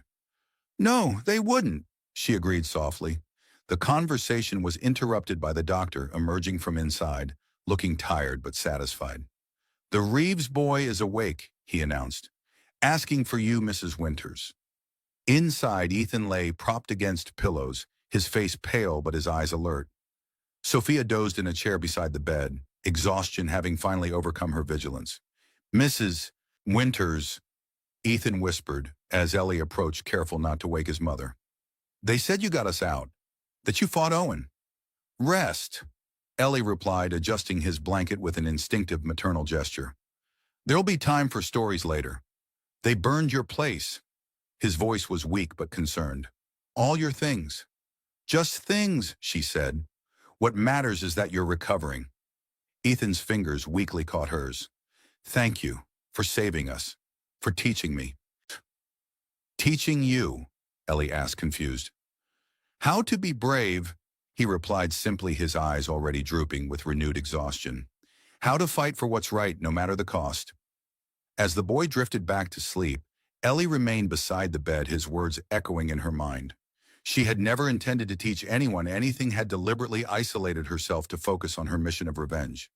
Yet somehow, without trying, she had influenced this boy, shown him something worth emulating. The realization was uncomfortable, challenging the walls she'd built around herself since the fire. Morning brought a flurry of activity as the territorial marshal arrived with additional men, formally taking custody of Caldwell and interviewing witnesses. Hayes, despite his injuries, insisted on being present for official proceedings, leaving Ellie temporarily free of obligations. She took advantage of the respite to visit her burned property, riding out alone, despite offers of company. The destruction was complete. House, barn, outbuildings all reduced to smoldering ruins and ash. Even her careful defensive systems had been destroyed, the mechanisms melted or broken beyond repair. Standing amid the devastation, Ellie felt strangely unburdened. Everything that had tied her to her past mission was gone, creating a clean slate she hadn't expected. As she sifted through debris, searching for anything salvageable, she heard approaching hoofbeats. Turning, she found Sophia riding toward her, determination evident in her posture. "Thought I'd find you here," Sophia said, dismounting carefully. "Ethan told me to make sure you're not just standing around feeling sorry for yourself." Despite everything, Ellie smiled. "Smart boy." "Too smart sometimes." Sophia surveyed the ruins. "What will you do now?" "Everyone keeps asking me that." "Because everyone cares about the answer." Sophia met Ellie's gaze directly. "This town owes you a debt that can't be repaid. You saved more than just the hostages. You saved Silver Creek from becoming another corporate mining wasteland. Ellie shrugged uncomfortably. I wasn't thinking about the town. I was focused on Owen and Caldwell. Maybe so, but the result is the same. Sophia gestured toward the burned foundations. This can be rebuilt. The store has an extra room until it is. Ethan would be thrilled to have you close by during his recovery. The offer caught Ellie off guard. She had planned for every contingency except success, had never allowed herself to imagine a future beyond her revenge. I'm not sure I know how to live a normal life anymore, she admitted. I've been a soldier and engineer, a widow bent on revenge. I don't know how to just be a neighbor. Sophia smiled gently. No one's asking you to be ordinary, Ellie. This town needs someone with your skills, your determination. The marshal mentioned they're establishing a permanent outpost in Silver Creek after what happened. They'll need deputies, people who understand security. You're suggesting I become a lawman? I'm suggesting you use your talents for building something instead of just seeking justice for what was destroyed. Sophia touched Ellie's arm lightly. Just think about it. That's all any of us are asking. After Sophia departed, Ellie remained among the ruins until sunset, thinking about possibilities she had never permitted herself to consider. As darkness fell, she made her way back to town, her decision not fully formed, but beginning to take shape. The following week brought dramatic changes to Silver Creek. The territorial marshal established a temporary headquarters processing evidence against Caldwell and the remaining Black Rock operatives. Hayes, recovering steadily from his wounds, participated in official proceedings, despite the doctor's protests. Ethan improved daily, his youth and determination accelerating his healing. He insisted on hearing every detail of the rescue operation, particularly Ellie's confrontation with Owen. She shared the facts but omitted the darkest elements, aware of Sophia's watchful presence during these conversations. On the morning the marshal prepared to transport Caldwell to Helena for trial, he requested a private meeting with Ellie in Hayes's office. Mrs. Winters, Marshal Williams began, or perhaps I should say Mrs. Kingsley. Winters is fine, Ellie interjected. Eleanor Kingsley died in that fire a year ago. Williams nodded understanding. As you wish. I've reviewed the evidence you and Sheriff Hayes assembled. Impressive work, especially under the circumstances. Thank you. Will it be enough to convict Caldwell? The financial records alone would do it, combined with the testimonies and his correspondence with Owen. Williams smiled grimly. He'll hang. That I can promise you. Ellie absorbed this with a nod, feeling not triumph but a quiet satisfaction. In Black Rock Mining, the governor has suspended their operations pending a full investigation. Their assets in the territory are frozen. Williams studied her with professional assessment. Which brings me to the purpose of this meeting. Your background in military engineering combined with your recent activities has impressed certain people in the territorial administration. Ellie waited, sensing where this was heading. We're establishing a permanent marshal's office here, given the region's growing importance. I'm authorized to offer you a position as deputy marshal with special focus on security operations. The offer wasn't entirely unexpected after Sophia's suggestion, but hearing it formally still caught Ellie off guard. I'm not a lawman, she said carefully. Neither was Hayes before circumstances required it, Williams countered. What you are is someone who understands threats and how to counter them. Someone who's proven they'll fight for justice even at personal cost. When Ellie remained silent, considering, Williams continued, the territory is changing, Mrs. Winters. Mining interests, railroad expansion, land speculation, all bringing new threats to communities like Silver Creek. We need people who can anticipate those threats, not just respond after damage is done. People like me, Ellie said flatly. Exactly like you. Williams leaned forward. I'm not asking you to wear a badge and patrol streets. I'm offering you the chance to use your expertise to protect communities from the very predators you've just defeated. Shurman. The proposition resonated in unexpected ways. Throughout her military career, Ellie had designed defensive systems to protect others. Even her revenge against Owen and Caldwell had ultimately served to protect Silver Creek from exploitation. I'll need time to consider it, she said finally. Williams stood satisfied. Of course. I'll be back in 3 weeks to establish the permanent office. You can give me your answer then. Hamakanom. After the marshal departed with his prisoners, Silver Creek gradually returned to something resembling normal rhythms. Ellie, without a home to return to, accepted Sophia's offer of temporary lodging above the general store. The arrangement placed her in the heart of town life for the first time since arriving in the territory. Rather than the isolation she had cultivated at her homestead, she found herself engaged with the community, helping rebuild damaged properties, consulting on security measures, even assisting Hayes with administrative tasks as he recovered.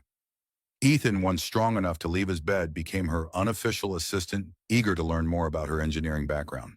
His mechanical aptitude reminded her painfully of Samuel, but increasingly the memories brought bittersweet comfort rather than just anguish. 2 weeks after Caldwell's departure, Hayes found Ellie at the site of her former property, where townsfolk had volunteered to clear debris in preparation for rebuilding. "Thought I'd find you supervising," he said, dismounting stiffly. His wounds were healing, but he moved with new caution. Ellie wiped sweat from her brow, having been working alongside the volunteers rather than merely directing. "These people don't need supervision. They know what they're doing." Hayes surveyed the organized work teams with approval. "They're good folks, just needed someone to remind them what they're capable of." He handed her a telegram. "This came for you." The message was brief, but significant. "Caldwell trial expedited. Testimony required Helena 30 days. Conviction certain with your evidence. Williams." "That's good news," Hayes observed, reading over her shoulder. "Justice moving faster than expected." Ellie nodded, folding the telegram thoughtfully. "Have you heard Williams' offer about the deputy position?" "He consulted me first." Hayes smiled slightly. "Told him you'd be perfect if he could convince you to accept. And if I don't," Hayes gestured toward the volunteers working on her property. "Look around you, Ellie. You've already taken the job in all but name. These people trust you, rely on your expertise. The badge would just make official what everyone already knows." She considered this, watching the community members who had once been strangers to her, working together to rebuild what had been destroyed. Something Jackson had once said came back to her. Engineering isn't just about building structures. It's about building connections that last. "I'll think about it," she promised, though her tone suggested the decision was already forming. That evening, Ellie sat on the porch behind Sophia's store, watching stars emerge as the twilight deepened to night. The sounds of the town surrounded her. Piano music from the saloon families calling children home for supper. The blacksmith's hammer making final adjustments before closing. Ordinary sounds of community life, once meaningless background noise to her mission of vengeance, now registered differently. Each represented connections, lives intertwined in the fabric of the town. Ethan joined her, moving carefully with his healing wound, but stronger each day. He carried 2 cups of coffee, offering one to Ellie before settling on the step beside her. "Mom says you might be staying," he said, his tone carefully neutral, despite the hope evident in his expression. "That Marshal Williams offered you a position." "News travels fast in small towns," Ellie observed dryly. "It's hard to keep secrets in Silver Creek." Ethan agreed with a grin. "Especially good ones." "You think it would be good me staying?" Ethan considered the question seriously. "I think you've been running from something ever since you came here. Not just chasing Owen, but running from what happened to your family." He glanced at her cautiously. "Maybe it's time to stop running." The insight from someone so young surprised her, though perhaps it shouldn't have. Ethan had seen more of life's harshness in recent weeks than many adults experience in years. "You might be right," she admitted, "though I'm not sure I remember how to stay in one place anymore." "You could learn," he suggested, "and you could teach too. There's a lot of young folks here who could benefit from what you know." The idea of teaching, of passing on knowledge rather than just using it for vengeance, stirred something Ellie had long suppressed. In her military days, she had trained younger engineers, finding unexpected satisfaction in their development. "Maybe," she allowed, sipping her coffee. They sat in companionable silence as full darkness settled over Silver Creek. In the distance, Ellie could just make out the outline of her property on the ridge, no longer smoking, but a dark absence against the starlit sky. "They say healing comes in stages," Ethan said suddenly. "Doc told me that about my wound. First the bleeding stops, then the pain lessens, then new tissue grows. But the scar always remains." Ellie glanced at him, understanding he wasn't just talking about physical wounds. "Smart doctor," she replied softly. "I think—" Ethan hesitated, gathering courage. "I think your bleeding has stopped, Mrs. Winters. The rest will come in time." The simple wisdom of his observation struck deeper than any sophisticated counsel could have. Ellie felt tears threaten for the first time since the night she'd lost her family. Not the desperate, raging tears of that moment, but something quieter, more healing. "Thank you, Ethan," she said, her voice steady, despite the emotion beneath it. In that moment, with the sounds of the town surrounding them and the stars overhead, Ellie Winters made her decision. The path forward wouldn't be simple or without pain. The scar, as Ethan said, would always remain. But perhaps it was time to allow new growth around it. Marshal Williams would have his answer when he returned. She would take the badge not because she sought authority or because revenge still drove her, but because protecting others gave purpose beyond her personal loss. Samuel and Jackson would approve, she thought. They had always believed in building rather than destroying. In their memory, she would do the same. 3 weeks later, Ellie stood at the newly constructed porch of her rebuilt cabin, surveying the changes to her property. Where once carefully hidden traps and defensive measures had dominated the landscape, now stood open fields with clear sight lines and strategically placed outbuildings. The new design reflected her shifted priorities, less focused on isolation and hidden danger, more on practical security that could be openly maintained. Hayes had called it honest defense, and the phrase felt appropriate. Behind her, the cabin door opened as Marshal Williams emerged, adjusting his hat against the morning sun. "Property's coming along nicely," he observed, joining her at the porch railing. "Folks did good work." "They did," Ellie agreed. The community effort to rebuild her home had been unexpected. Ranchers providing lumber, townspeople offering labor, even the mayor contributing windows from his own supplies. The result wasn't grand, but it was solid and purposeful, like Silver Creek itself. Williams handed her a small package wrapped in oilcloth. "Official now. Badge documentation authorization papers." Ellie unwrapped the bundle, revealing a deputy marshal's badge that gleamed in the sunlight. She didn't pin it on immediately, instead weighing it in her palm, feeling its significance. "Any second thoughts?" Williams asked, noting her hesitation. "A few," she admitted, "but none that outweigh the reasons to accept." The past 3 weeks had been transformative for both Ellie and Silver Creek. With Caldwell's arrest and BlackRock's operation suspended, the town had rallied around rebuilding what had been damaged and establishing new protective measures against future threats. Hayes, nearly recovered from his wounds, had overseen the formal establishment of the marshal's office, with Ellie's input shaping security protocols. Her technical expertise, once hidden behind the facade of widowhood, now openly informed the town's development. "Helena wants you there next week for Caldwell's preliminary hearing," Williams continued. "After that, you'll be officially assigned here under Hayes' jurisdiction, but with territory-wide authority when needed." Ellie nodded, finally pinning the badge to her vest. The weight of it felt strange, yet oddly right, as if completing a circle that had begun with her military service years ago.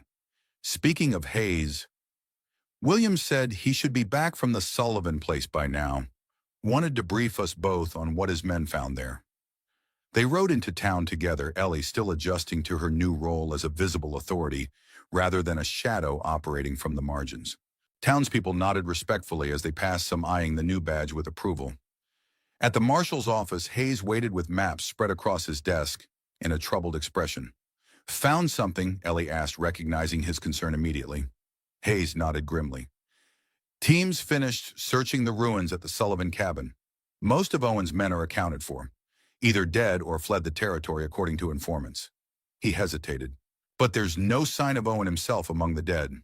Ellie felt her blood chill. "The explosion should have killed him. I was right there." "Apparently not." Hayes unfolded a sketch map of the cabin site.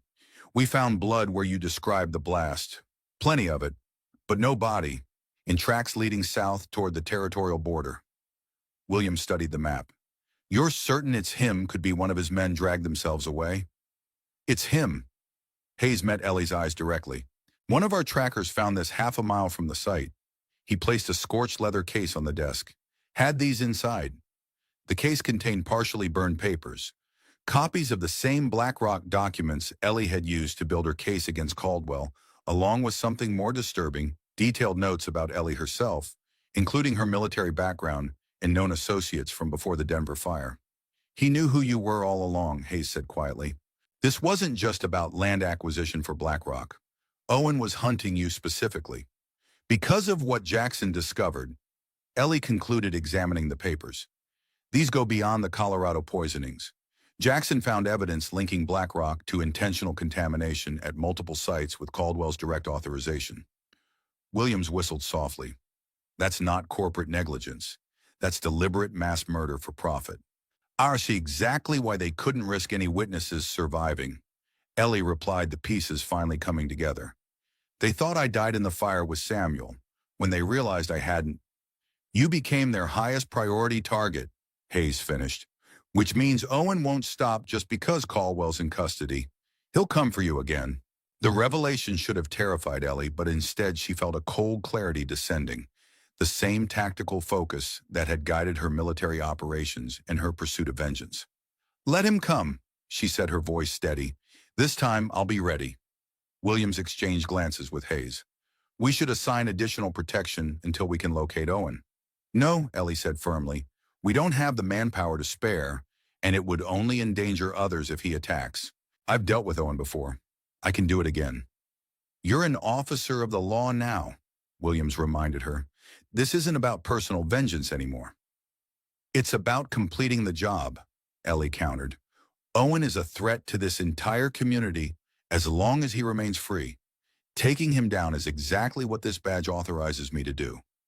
Hayes studied her expression, searching for signs of the vengeful widow he'd first encountered. Instead, he found the calculated determination of a professional. Still deadly but controlled by purpose rather than rage. She's right, he told Williams reluctantly. Owen's too dangerous to approach with standard methods. Ellie understands how he operates better than anyone. Williams sighed, yielding to their expertise. Very well, but I want regular reports, and if there's any indication he's closing in, you call for backup immediately. That's an order, Deputy Winters. Sonorum. Understood. Ellie agreed, though they all recognized the probable futility of the instruction. If Owen came for her, events would likely unfold too quickly for reinforcements.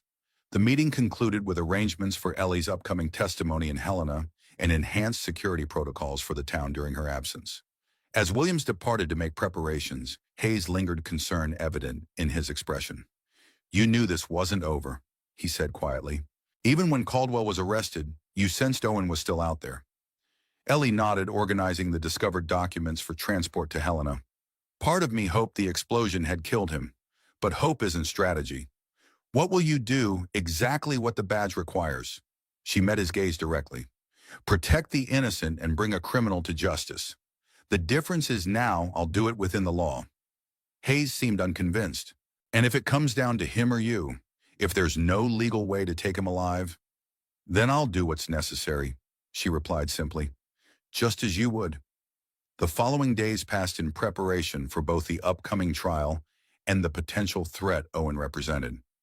Ellie worked with Hayes to establish security protocols for her absence, ensuring the town wouldn't be vulnerable while she was in Helena. Ethan, now recovered enough for light duties, became increasingly involved in the marshal's office operations, showing natural aptitude for investigative work. Sophia had initially objected to her son's continued involvement in potentially dangerous activities, but relented when she saw how much purpose it gave him during his recovery. The night before Ellie's scheduled departure for Helena, she conducted a final inspection of her rebuilt property. The main house was complete, though many outbuildings remained under construction. Unlike her previous defensive measures, these security systems were designed to be maintained by others in her absence. Simpler mechanisms that Hayes and his deputies could manage without specialized training. As she checked the last alarm wire, the sound of approaching hoofbeats drew her attention. Sophia rode into the clearing, her expression troubled in the fading light. Wasn't expecting visitors, Ellie said, moving to help Sophia dismount. Wasn't planning to ride out, Sophia replied, her voice tense. But a telegram came for you. Hayes thought you should see it immediately. She handed Ellie a folded paper. The message inside was brief but chilling.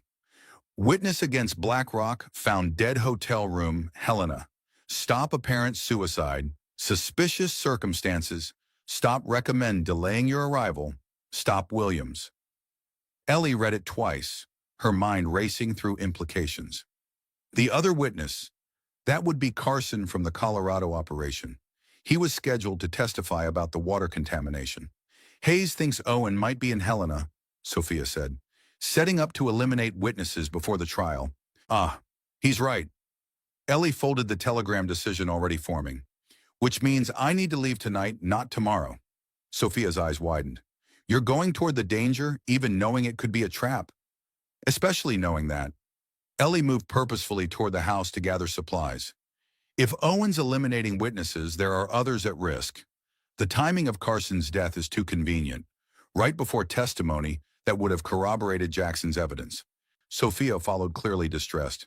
At least take deputies with you, or wait for Williams to send an escort. No time. Ellie began packing efficiently, selecting weapons and equipment with practiced speed. Every hour delay puts other witnesses at risk. Besides, Owen expects the official response. Additional guards delayed testimony. He won't expect me to arrive early alone. That's because it's suicide, Sophia protested. Ellie, please. The town needs you. Ethan, she hesitated. We all need you. The naked concern in Sophia's voice momentarily paused Ellie's preparations. In the months since arriving in Silver Creek, she had deliberately avoided forming attachments focused entirely on her mission of vengeance. Yet somehow connections had formed anyway. With Hayes, with the community, and especially with Sophia and Ethan. I need to finish this, Ellie said finally, her voice gentler. Not just for Jackson and Samuel anymore, but for Silver Creek. For all the communities threatened by men like Caldwell and Owen. This is bigger than my personal vendetta now. Sophia studied her face, recognizing the resolution there. Promise me you'll be careful, that you'll remember you have people waiting for you to return. I promise, Ellie replied, the words feeling strangely significant. Her first promise to anyone since losing her family. She departed within the hour, riding hard through the night toward Helena. The normal 3-day journey would be compressed into 2 by pushing her mount and traveling through hours normally spent resting. Speed was essential if she hoped to reach the capital before Owen claimed more victims. The territorial capital bustled with activity when Ellie arrived, exhausted but alert, on the afternoon of the second day. The courthouse dominated the main square, flags flying to signify the important proceedings scheduled within. Guards stood at every entrance, evidence of heightened security following Carson's death. Rather than approaching officially, Ellie sought out Williams' local contact, a clerk in the marshal's office who had been briefed to expect her.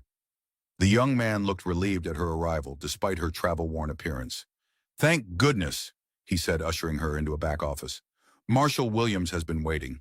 Carson's death has everyone on edge.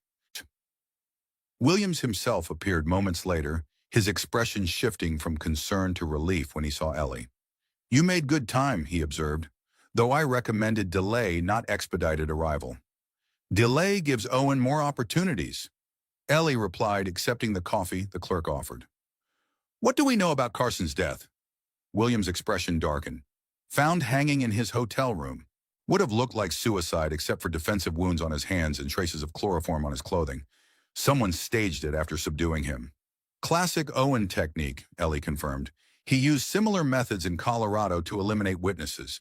Makes investigation difficult by creating uncertainty about cause of death. We've moved the remaining witnesses to secured locations with guards, Williams assured her, and doubled security for Caldwell's transport between jail and courthouse. That's what Owen would expect. Ellie leaned forward, which means he'll have contingencies for it. We need to anticipate his next move. Over the next hour, they analyzed potential vulnerabilities in the security arrangements. Ellie's military experience in defensive planning proved invaluable, identifying weaknesses Owen might exploit. The courthouse itself concerns me most, she concluded. Too many access points, too many civilian personnel coming and going. If I were planning an operation to eliminate witnesses or free Caldwell, that's where I'd focus. Williams nodded agreement. We've added guards, but you're right about the vulnerabilities. What do you suggest? Change the location, Ellie said immediately. Hold the preliminary hearings somewhere unexpected, somewhere we can control access completely. The judge won't like it. The judge will like assassination attempts even less. Ellie outlined a plan to relocate the proceedings to the Territorial Army headquarters outside town, a secure facility with military protection and limited approach routes. Williams considered the proposal. It could work, but we'd need to make the arrangements without alerting Owen's informants. The moment the location changes become public, he'll adjust his plans. Then we maintain the appearance of the original schedule, Ellie suggested, complete with transport preparations, visible security. Meanwhile, we quietly move the actual proceedings and participants to the new location. The strategy required careful coordination with only essential personnel informed of the real plan. By evening, arrangements were in place. The official announcement maintained that Caldwell's hearing would proceed as scheduled at the courthouse, while secret preparations transferred the judge and key witnesses to the Army headquarters.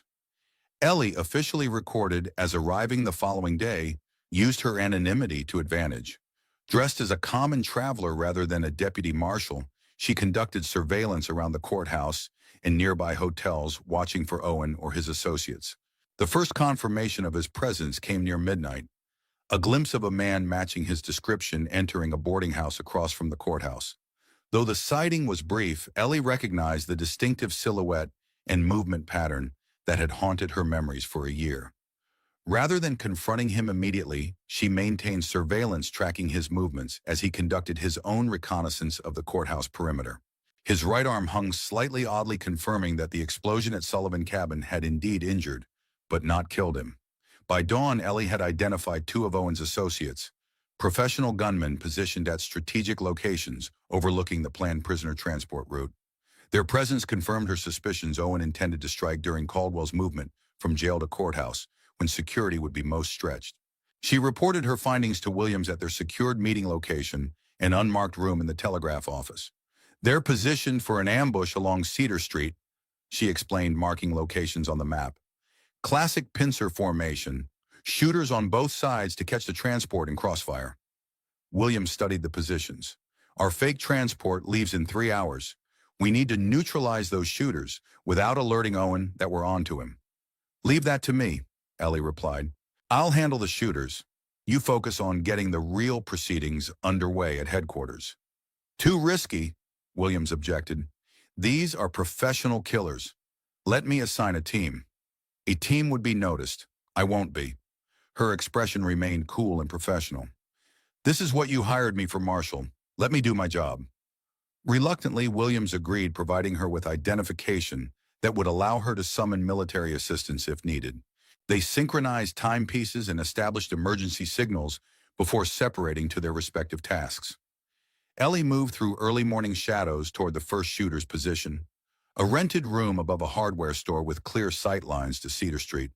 The building's rear access was unguarded, a critical oversight she had anticipated from Owen's men. She entered silently, ascending the back stairs with practiced stealth.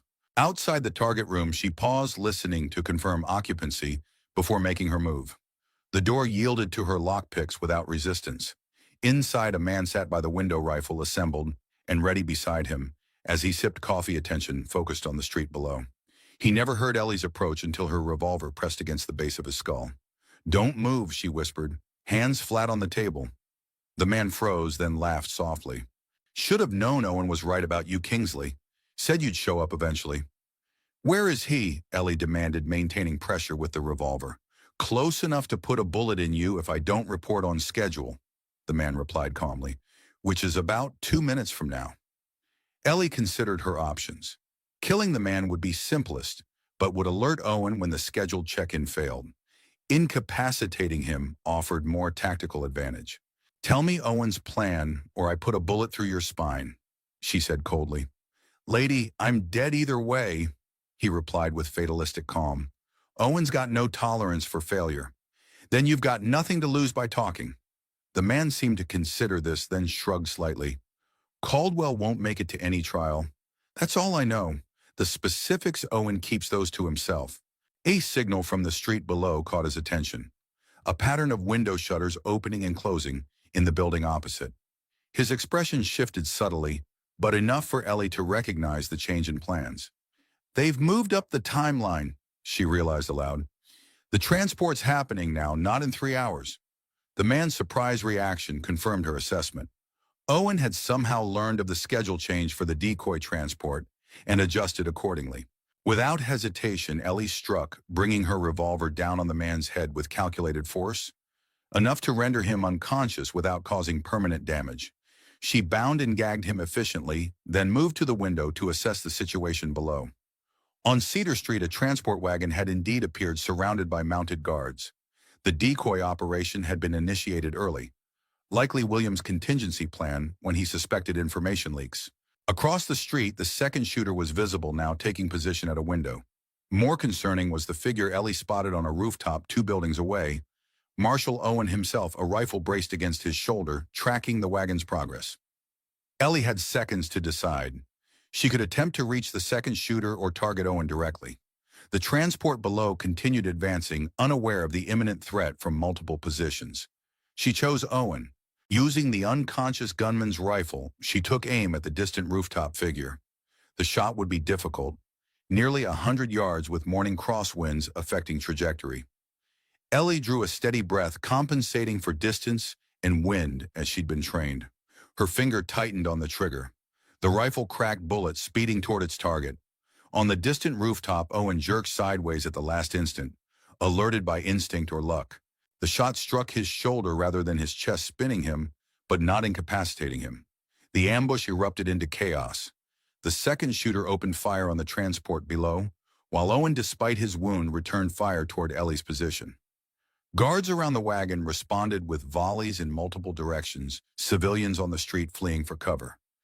Ellie abandoned her position, knowing Owen would have men converging on her location within minutes. She descended via the rear stairs, emerging into an alley just as shouts indicated pursuers entering the building behind her.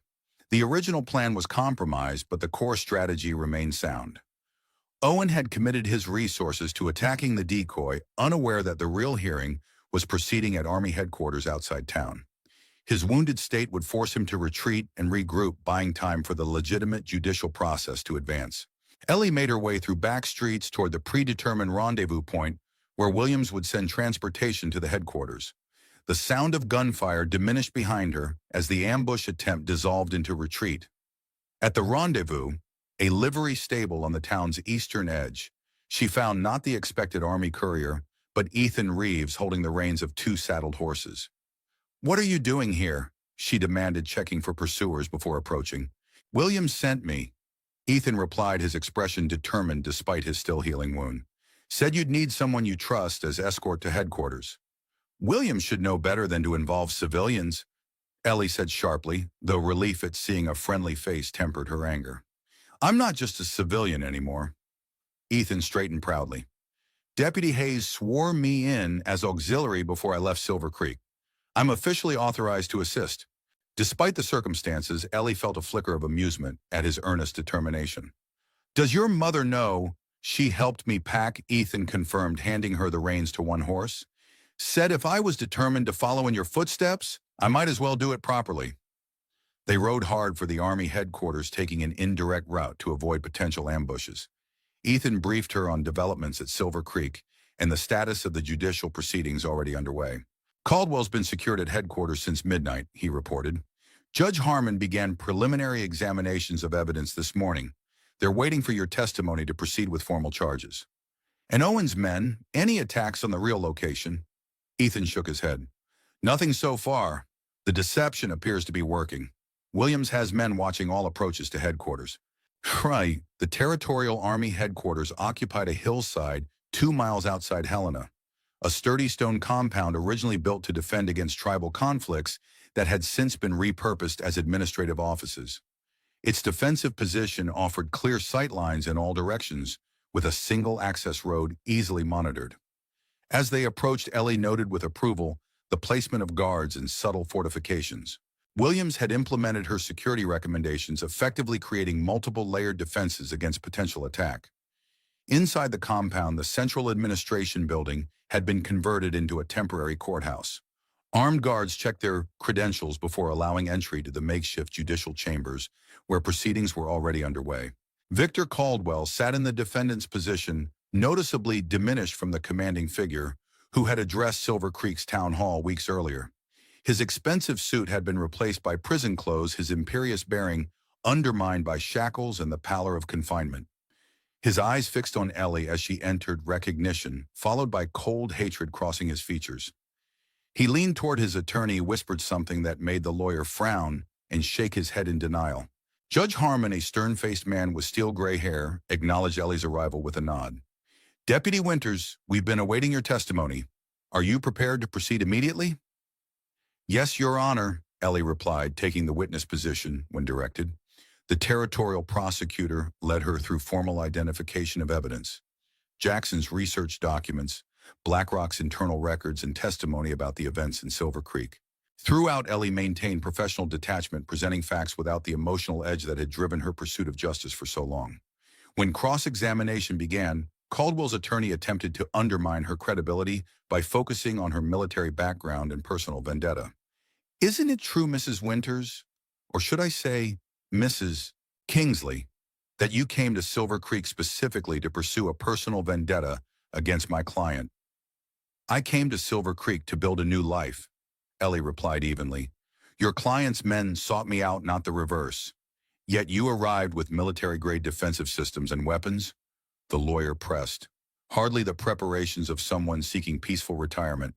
I arrived with the reasonable precautions of someone who had previously been targeted for assassination," Ellie countered. "Precautions that proved necessary when your client's men attacked my property and took hostages from the community." The questioning continued for over an hour, but Ellie's testimony remained consistent and unshakable. The evidence she presented, combined with documentation from other witnesses, created a compelling case against both Caldwell personally and BlackRock Mining as an entity.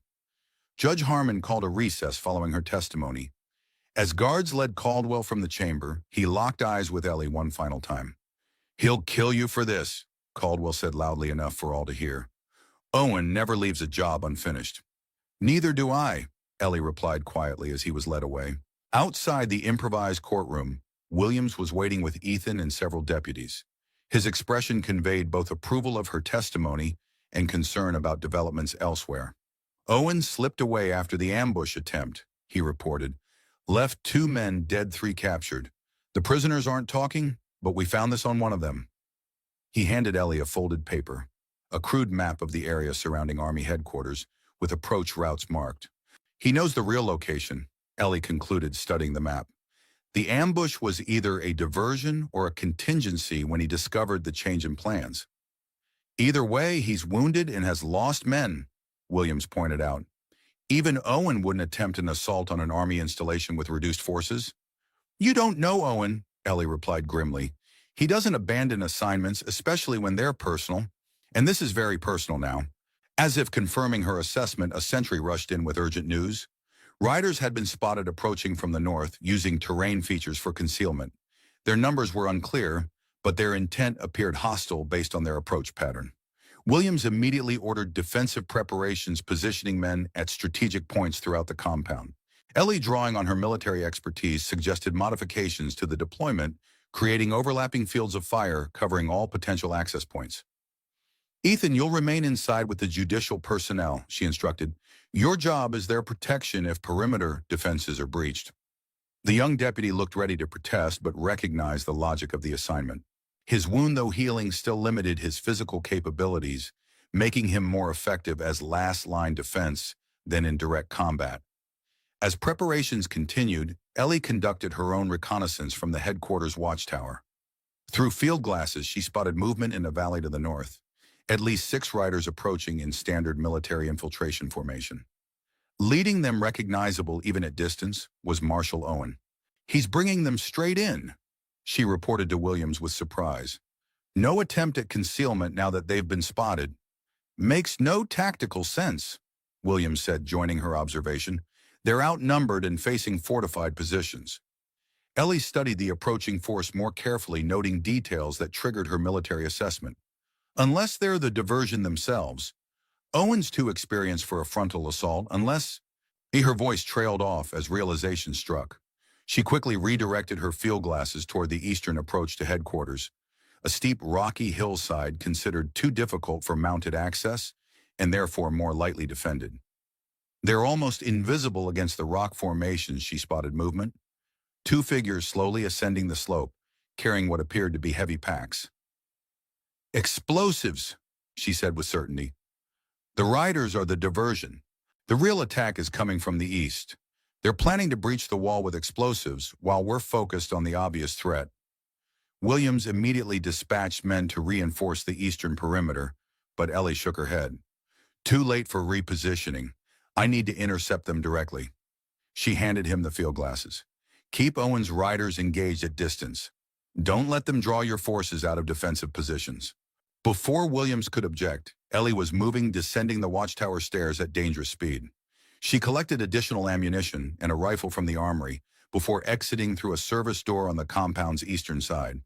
The terrain outside the eastern wall was treacherous, steep rocky slopes with minimal vegetation for cover. Ellie moved carefully but quickly, using her knowledge of demolition approaches to anticipate the saboteurs' likely path. She positioned herself behind a rock formation overlooking the most probable route, rifle ready. Within minutes, her assessment proved correct, as two men appeared below, laboriously carrying packs that clearly contained explosive materials. Ellie could have shot them immediately, but doing so might trigger the explosives, prematurely potentially damaging the headquarters wall. Instead, she waited until they set down their burdens to rest, then announced her presence. That's far enough, she called, rifle aimed, with unmistakable intent. Hands where I can see them. The men froze momentarily, then one dove for cover, while the other reached for a weapon. Ellie fired twice, precise shots that dropped the armed man without hitting the explosive packs. The second man, now concealed behind rocks, called out, "You're making a mistake. We're just prospectors." "Prospectors carrying military-grade explosives," Ellie replied, maintaining her position. "Surrender now or the next shot won't be a warning."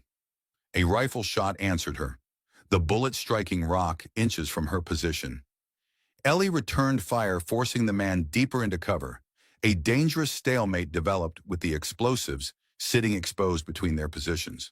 From inside the compound, gunfire erupted as Owen's mounted force came within range. The diversion was underway, potentially drawing reinforcements away from Ellie's position.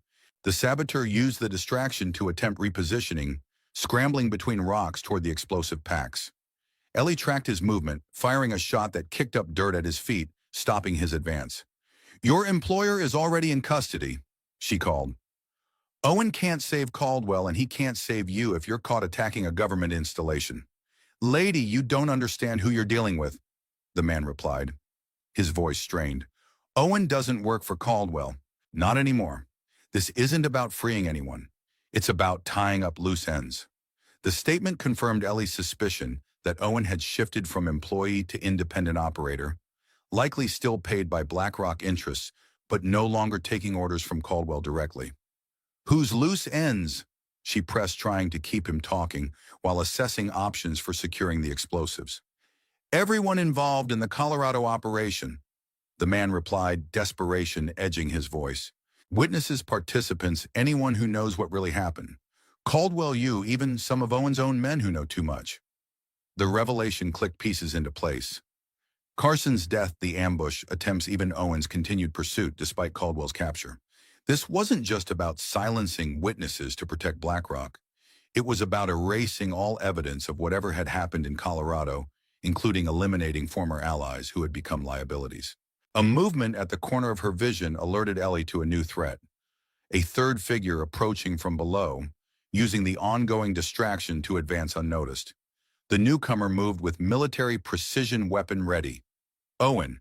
He had somehow circled around from the northern approach, leaving his men to continue the diversionary attack, while he personally joined the eastern infiltration. The bandage visible on his shoulder confirmed he'd been wounded in the town ambush but remained combat effective. Ellie adjusted her position now, caught between the original saboteur and the approaching Owen. She needed to neutralize both threats while preventing them from reaching the explosives, which could still breach the headquarters wall if detonated. A calculated risk was required. She fired at the rock formation above the saboteur's position, sending debris raining down that temporarily forced him deeper into cover. With that threat momentarily contained, she swung her rifle toward Owen just as he recognized her presence. Their eyes met across the rocky slope. The man who had murdered her family and the woman who had dedicated a year to bringing him to justice. In that instant, previous encounters flashed through Ellie's mind. The burning house in Denver, the confrontation at her property, the explosion at Sullivan Cabin. Owen fired first his shot, grazing Ellie's arm as she ducked behind cover. The wound burned, but wasn't debilitating. She returned fire, forcing Owen to shelter behind a boulder. "Impressive resilience, Mrs. Kingsley." Owen called, his voice carrying clearly across the slope. Most people would have broken after losing their family, but not the Army's master defensive engineer. And most professionals would have abandoned a failed operation. Ellie replied, using the exchange to reposition without revealing her movement. "Yet here you are, throwing away men on an impossible assault." Owen laughed, a cold sound devoid of humor. "Who said it's impossible? Your focus on Caldwell blinded you to the bigger picture. BlackRock was just one client.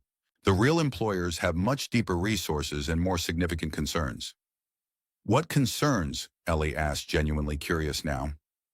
Jackson's research had focused on BlackRock's Colorado operations, but his final messages had hinted at connections to other corporate entities. The kind that remake territories, control resources, decide which towns thrive and which disappear. Owen replied, "The kind worth killing witnesses to protect." Gunfire from the compound intensified, indicating the diversionary attack was escalating. Owen would use the increasing chaos to advance his primary objective, whether that was breaching the walls with explosives or eliminating Ellie herself. The saboteur made his move, darting from cover toward the explosive packs. Ellie was forced to shift attention, firing a shot that caught him in the leg, sending him sprawling. Owen used the distraction to advance closing distance with frightening speed despite his wounded shoulder. Ellie barely had time to redirect her rifle before he was upon her, the weapon knocked aside as they engaged in close-quarters combat. Despite her military training, Owen's greater size and experience in direct combat gave him an immediate advantage.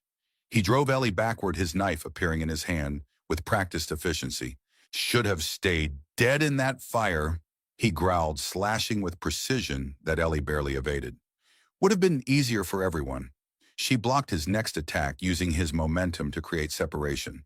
"Easier for your employers, you mean, the ones willing to poison entire communities for profit." Owen pressed forward relentlessly, his knife finding its mark in a shallow cut across Ellie's ribs. Pain flared, but she channeled it into sharper focus, falling back on combat techniques drilled into muscle memory during her military service. They exchanged blows on the rocky slope, each seeking advantage in the treacherous terrain. Owen's wound slowed him slightly, allowing Ellie to land a solid strike to his injured shoulder that drew a pained snarl but didn't stop his advance. "You have no idea what you're interfering with," he said through gritted teeth. The Colorado operation was nothing compared to what's planned for Montana for the entire territory. "Then enlighten me," Ellie replied, using the conversation to catch her breath while looking for openings in his guard. Owen smiled coldly. "Doesn't matter now. You won't live to use the information." He lunged forward, knife aimed for a killing stroke. Ellie sidestepped, but the uneven ground betrayed her, causing her to stumble. Owen pressed the advantage, bearing her down to the rocky surface, knife descending toward her throat. Ellie caught his wrist with both hands, straining against his superior strength as the blade inched closer. Her position was untenable, pinned against the ground with no leverage to counter his weight and force. In that moment of extremity, with death literally inches away, Ellie's focus narrowed to absolute clarity. Not fear, not rage, but perfect tactical awareness of her surroundings and options. Her knee drove upward, connecting solidly with Owen's wounded shoulder. His grip faltered momentarily as pain disrupted his concentration. In that instant, Ellie twisted sideways, redirecting his momentum while maintaining her grip on his knife hand. They rolled across the rocky ground, control of the blades shifting between them in desperate struggle. Owen retained the advantage of weight and strength, but Ellie had positioned them precisely where she intended, near the edge of a steep drop-off. As Owen pressed down, believing victory within grasp, Ellie committed fully to her counterattack. She suddenly yielded rather than resisted, using his own force against him while bracing her foot against a rock outcropping. The unexpected shift sent Owen tumbling forward beyond her over the edge of the drop-off. His hand clutched at her clothing, nearly dragging Ellie with him, but the fabric tore away in his grasp. Owen fell, a shout of surprise cut short as he struck rocks below. The impact wasn't fatal. The drop was only about 15 feet, but it left him momentarily stunned and separated from Ellie. She didn't waste the advantage scrambling to retrieve her rifle, while keeping eyes on both Owen below and the wounded saboteur, who still posed a threat to the explosives. The saboteur had managed to reach his pack, despite his injury hands working desperately at something inside. Ellie recognized the motion with alarm. He was activating a detonator. "Stop," she commanded, rifle aimed. "You'll kill yourself along with your target." The man looked up, his expression reflecting not fear, but fanatical determination. "Better death than failure." Owen made that clear. Before Ellie could fire, a shot rang out from another direction, precise and lethal. The saboteur collapsed across his pack, dead instantly from a bullet through his head. Ethan stood on the compound wall above, rifle still raised from taking the shot. Despite his youth, his expression showed the grim resolve of someone who understood exactly what he had done and why it was necessary. "The explosives!" Ellie called up to him. "Still active. Need disposal team immediately." As headquarters personnel responded to Ethan's signals, Ellie turned her attention back to Owen. He had recovered from the fall and was now moving laterally along the lower slope, seeking an escape route. Rifle ready, Ellie tracked his movement, leading him slightly to compensate for distance and angle. The shot, when it came, was perfect, striking Owen's leg and sending him down hard against the rocks. She approached cautiously, weapon trained on his prone form. Owen looked up at her approach, blood staining the rocks beneath him, his expression a mixture of pain and defiance. "Finish it," he snarled. "You've wanted this since Denver." Ellie studied him. The man who had haunted her nightmares, who had taken everything from her. The badge on her vest caught sunlight as she adjusted her stance, a reminder of the law she now represented. "Marshal Owen, you're under arrest for the murders of Jackson and Samuel Kingsley and for conspiracy against the United States government," she stated formally. "You'll stand trial for your crimes." Owen laughed, the sound edged with pain. "Trial? You think your testimony will matter? The people I work for own judges, governors, senators. I'll never see the inside of a courtroom." "Perhaps," Ellie acknowledged, "but Caldwell will, and every piece of evidence he provided will be public record. Whatever operation you're protecting will be exposed, investigated." Fear flickered across Owen's face for the first time. Not of Ellie or immediate death, but of the broader implications of failure. "You don't understand what you're doing," he said, his voice lower now. "Some things stay buried for reasons beyond profit. National security reasons." "Tell that to the families poisoned in Colorado," Ellie replied. "To the communities threatened here. Whatever justification you're hiding behind it doesn't excuse mass murder." As headquarters personnel secured the explosive packs and medical assistance arrived for Ellie's wounds, she maintained watch over Owen, ensuring he received treatment that would keep him alive for questioning and eventual trial. The diversionary force had retreated upon seeing their leader captured, melting away into the surrounding countryside with military discipline that further confirmed Ellie's suspicions about their true backing. Later, as Army surgeons treated her injuries, Williams and Ethan debriefed her on the overall situation. The judicial proceedings had continued uninterrupted despite the attack, with Judge Harmon committing Caldwell for trial on multiple charges, including conspiracy to commit murder. "Owen's alive but not talking," Williams reported. "Military intelligence is taking over his questioning based on his claims about government connections." He'll never reveal everything," Ellie said with certainty. "Men like Owen are compartmentalized. They know only what they need to for specific operations, not the bigger picture." "But we've disrupted whatever they were planning," Ethan pointed out. "Between Caldwell's evidence and what we've uncovered, there's enough to launch broader investigations." Ellie nodded, wincing slightly as the surgeon stitched the knife wound on her ribs. "It's a start, but powerful interests don't abandon operations easily. They'll regroup, possibly under different corporate names or with new operatives. Which is exactly why the territory needs deputies like you," Williams said. "People who recognize the patterns, who can anticipate threats before they materialize." 3 days later, with preliminary judicial proceedings completed and her wounds sufficiently healed for travel, Ellie prepared to return to Silver Creek. Ethan would accompany her, having proven his value both as auxiliary deputy and as someone Ellie had come to trust implicitly. Before departing, she visited the secured military facility where Owen was being held pending transfer to a federal prison. He sat shackled to his bed guards posted outside the door, his wounded leg elevated and bandaged. "Come to gloat?" he asked as she entered, his voice lacking its usual confidence. "Come to understand," Ellie replied, remaining standing. "What Jackson discovered in Colorado, it wasn't just black rock poisoning water supplies, was it? He found something else, something that justified killing an entire family to contain." Owen studied her face, weighing options before responding. "Your husband was a brilliant man. Too brilliant. He traced contamination patterns that revealed testing operations beyond corporate mining activity. Government testing," Ellie concluded, pieces finally aligning. "Weapons development using civilian populations as unwitting subjects." Owen neither confirmed nor denied, but his expression told Ellie she had struck truth.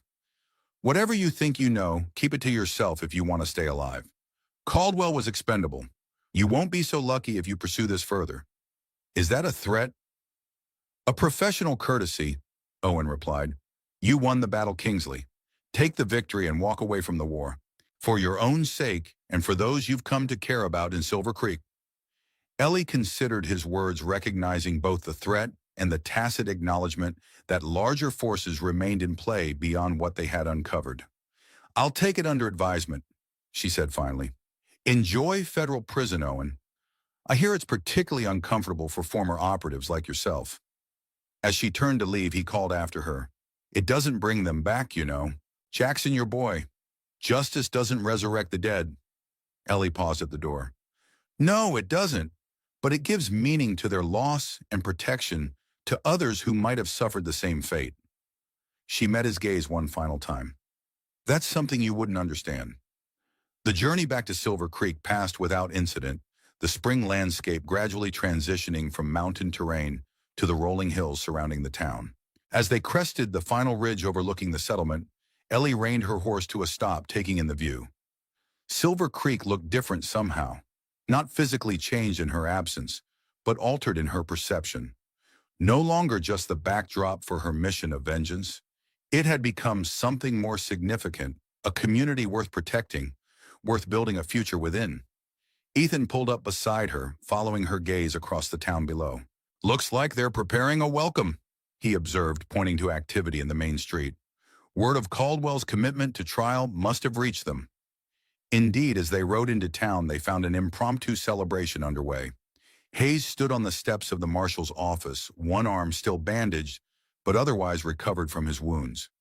Sophia waited nearby, relief evident in her expression, as she spotted Ethan riding beside Ellie. The townspeople gathered around as they dismounted, offering congratulations and thanks for securing justice against BlackRock. Mayor Wilson, who had once courted Caldwell's favor, now loudly proclaimed his support for the judicial proceedings against corporate criminality. Hayes approached as the crowd dispersed, his expression both welcoming and questioning. Heard there were complications in Helena, military involvement. "Let's discuss that privately," Ellie replied, conscious of lingering threats Owen had implied. "There's more to this than we initially understood." Later in the security of the marshal's office, Ellie briefed Hayes on the full situation. Owen's capture, his hints about government involvement in the Colorado contamination, and the likelihood of continued interest from powerful entities beyond BlackRock mining. "So it's not over," Hayes concluded, studying the maps they'd spread across his desk. "Not entirely," Ellie confirmed, "but we've disrupted their immediate plans for this region, given communities like Silver Creek time to strengthen, prepare for whatever comes next." "And you," Hayes asked, "after everything that's happened, will you continue as deputy?" Ellie considered the question that had occupied her thoughts throughout the journey home. The mission that had defined her existence for a year was complete. Owen captured Caldwell, facing justice, evidence secured about the Colorado operations. The path of vengeance had reached its conclusion, yet something new had taken root during the process. Connections to the community, a sense of purpose beyond personal justice, the beginnings of healing that Samuel and Jackson would have wanted for her. "I'll stay," she said finally. "Not for vengeance anymore, but for what comes next. This badge," she touched the silver star on her vest, "it means something different now. Protection instead of retribution." Hayes nodded, understanding. "Exactly." Ellie traced the route from Helena to Silver Creek on the map before them. "Owen said something before I left. that I'd won the battle but should walk away from the war. But some wars find you whether you're looking for them or not. And those are precisely the ones worth fighting, Hayes concluded. That evening, Ellie returned to her rebuilt property as sunset painted the valley in golden light. The reconstruction had continued in her absence, with neighbors adding finishing touches to outbuildings and fencing. No longer designed primarily for defense, the homestead now reflected integration with the community rather than isolation from it. On the porch of the main house, she found Sophia waiting a basket of fresh bread and preserves beside her. "Thought you might appreciate a proper meal after trail food," Sophia explained as Ellie approached. "Thoughtful of you," Ellie replied, genuinely touched by the gesture. They sat together on the porch steps as twilight deepened, sharing the simple meal and comfortable silence of friendship that required no constant conversation. "Ethan's determined to continue as your deputy," Sophia said eventually. "Says he's found his calling." "He showed remarkable courage in Helena," Ellie acknowledged. "Saved my life and others with his actions. But he's young." "About the age you were when you joined the Army Corps," Sophia interrupted gently. "Some people find their path early. He's found as inspired by you." Ellie considered this, remembering Jackson's support when she'd first pursued her military engineering career against considerable resistance. "If you're concerned, I was," Sophia admitted. "But seeing him return today, how he carried himself, the purpose in his eyes," she shook her head slightly. "He's found something worth dedicating himself to. What mother could object to that?" As darkness settled completely over the valley, stars emerging in brilliant clarity above, Ellie felt something shift within her. A weight lifting that she had carried so long it had become part of her identity. "I never thought I'd find peace again," she said softly. "After losing them, it seemed impossible." "Not peace, perhaps," Sophia suggested, "but purpose, community, a future worth building." "Yes," Ellie agreed, looking out across the darkened landscape that had once been merely a base for her revenge, but had transformed into something more meaningful. A future worth building. In the distance, coyotes called to one another across the valley, sentinels in the darkness, watchful and alert. Ellie understood them now in a way she hadn't before. Not just predators or prey, but protectors of their territory, their family units, their way of life. She had come to Silver Creek as a hunter, seeking vengeance. She would remain as a guardian, ensuring justice. A distinction that made all the difference between merely surviving loss and truly living beyond it. Jackson and Samuel would approve, she thought. They had always believed in building rather than destroying. In their memory, she would continue that legacy not through vengeance, but through protection and creation. The land of weeds had become fertile ground for new growth, unexpected but welcome. And Ellie Winters, former military engineer, grieving mother, avenging widow, and now deputy marshal, would ensure it flourished. The setting sun cast long shadows across rebuilt fences, where once there were only ashes. A silver badge catches the fading light, its weight different from the burden of vengeance, heavier in some ways, lighter in others. They say justice doesn't resurrect the dead. The bullet holes in the cabin, walls, the knife scars on calloused hands, the nightmares that still come with the darkness, all testify to that truth. Some debts can never be fully collected. Some wounds never completely heal. But perhaps healing was never the point. In the quiet moments between gunfire and survival, something unexpected took root in soil once thought barren. Not redemption, that word belongs to those with cleaner hands. Something simpler, purpose, community. The gradual understanding that protecting what remains might honor the dead more than avenging them ever could.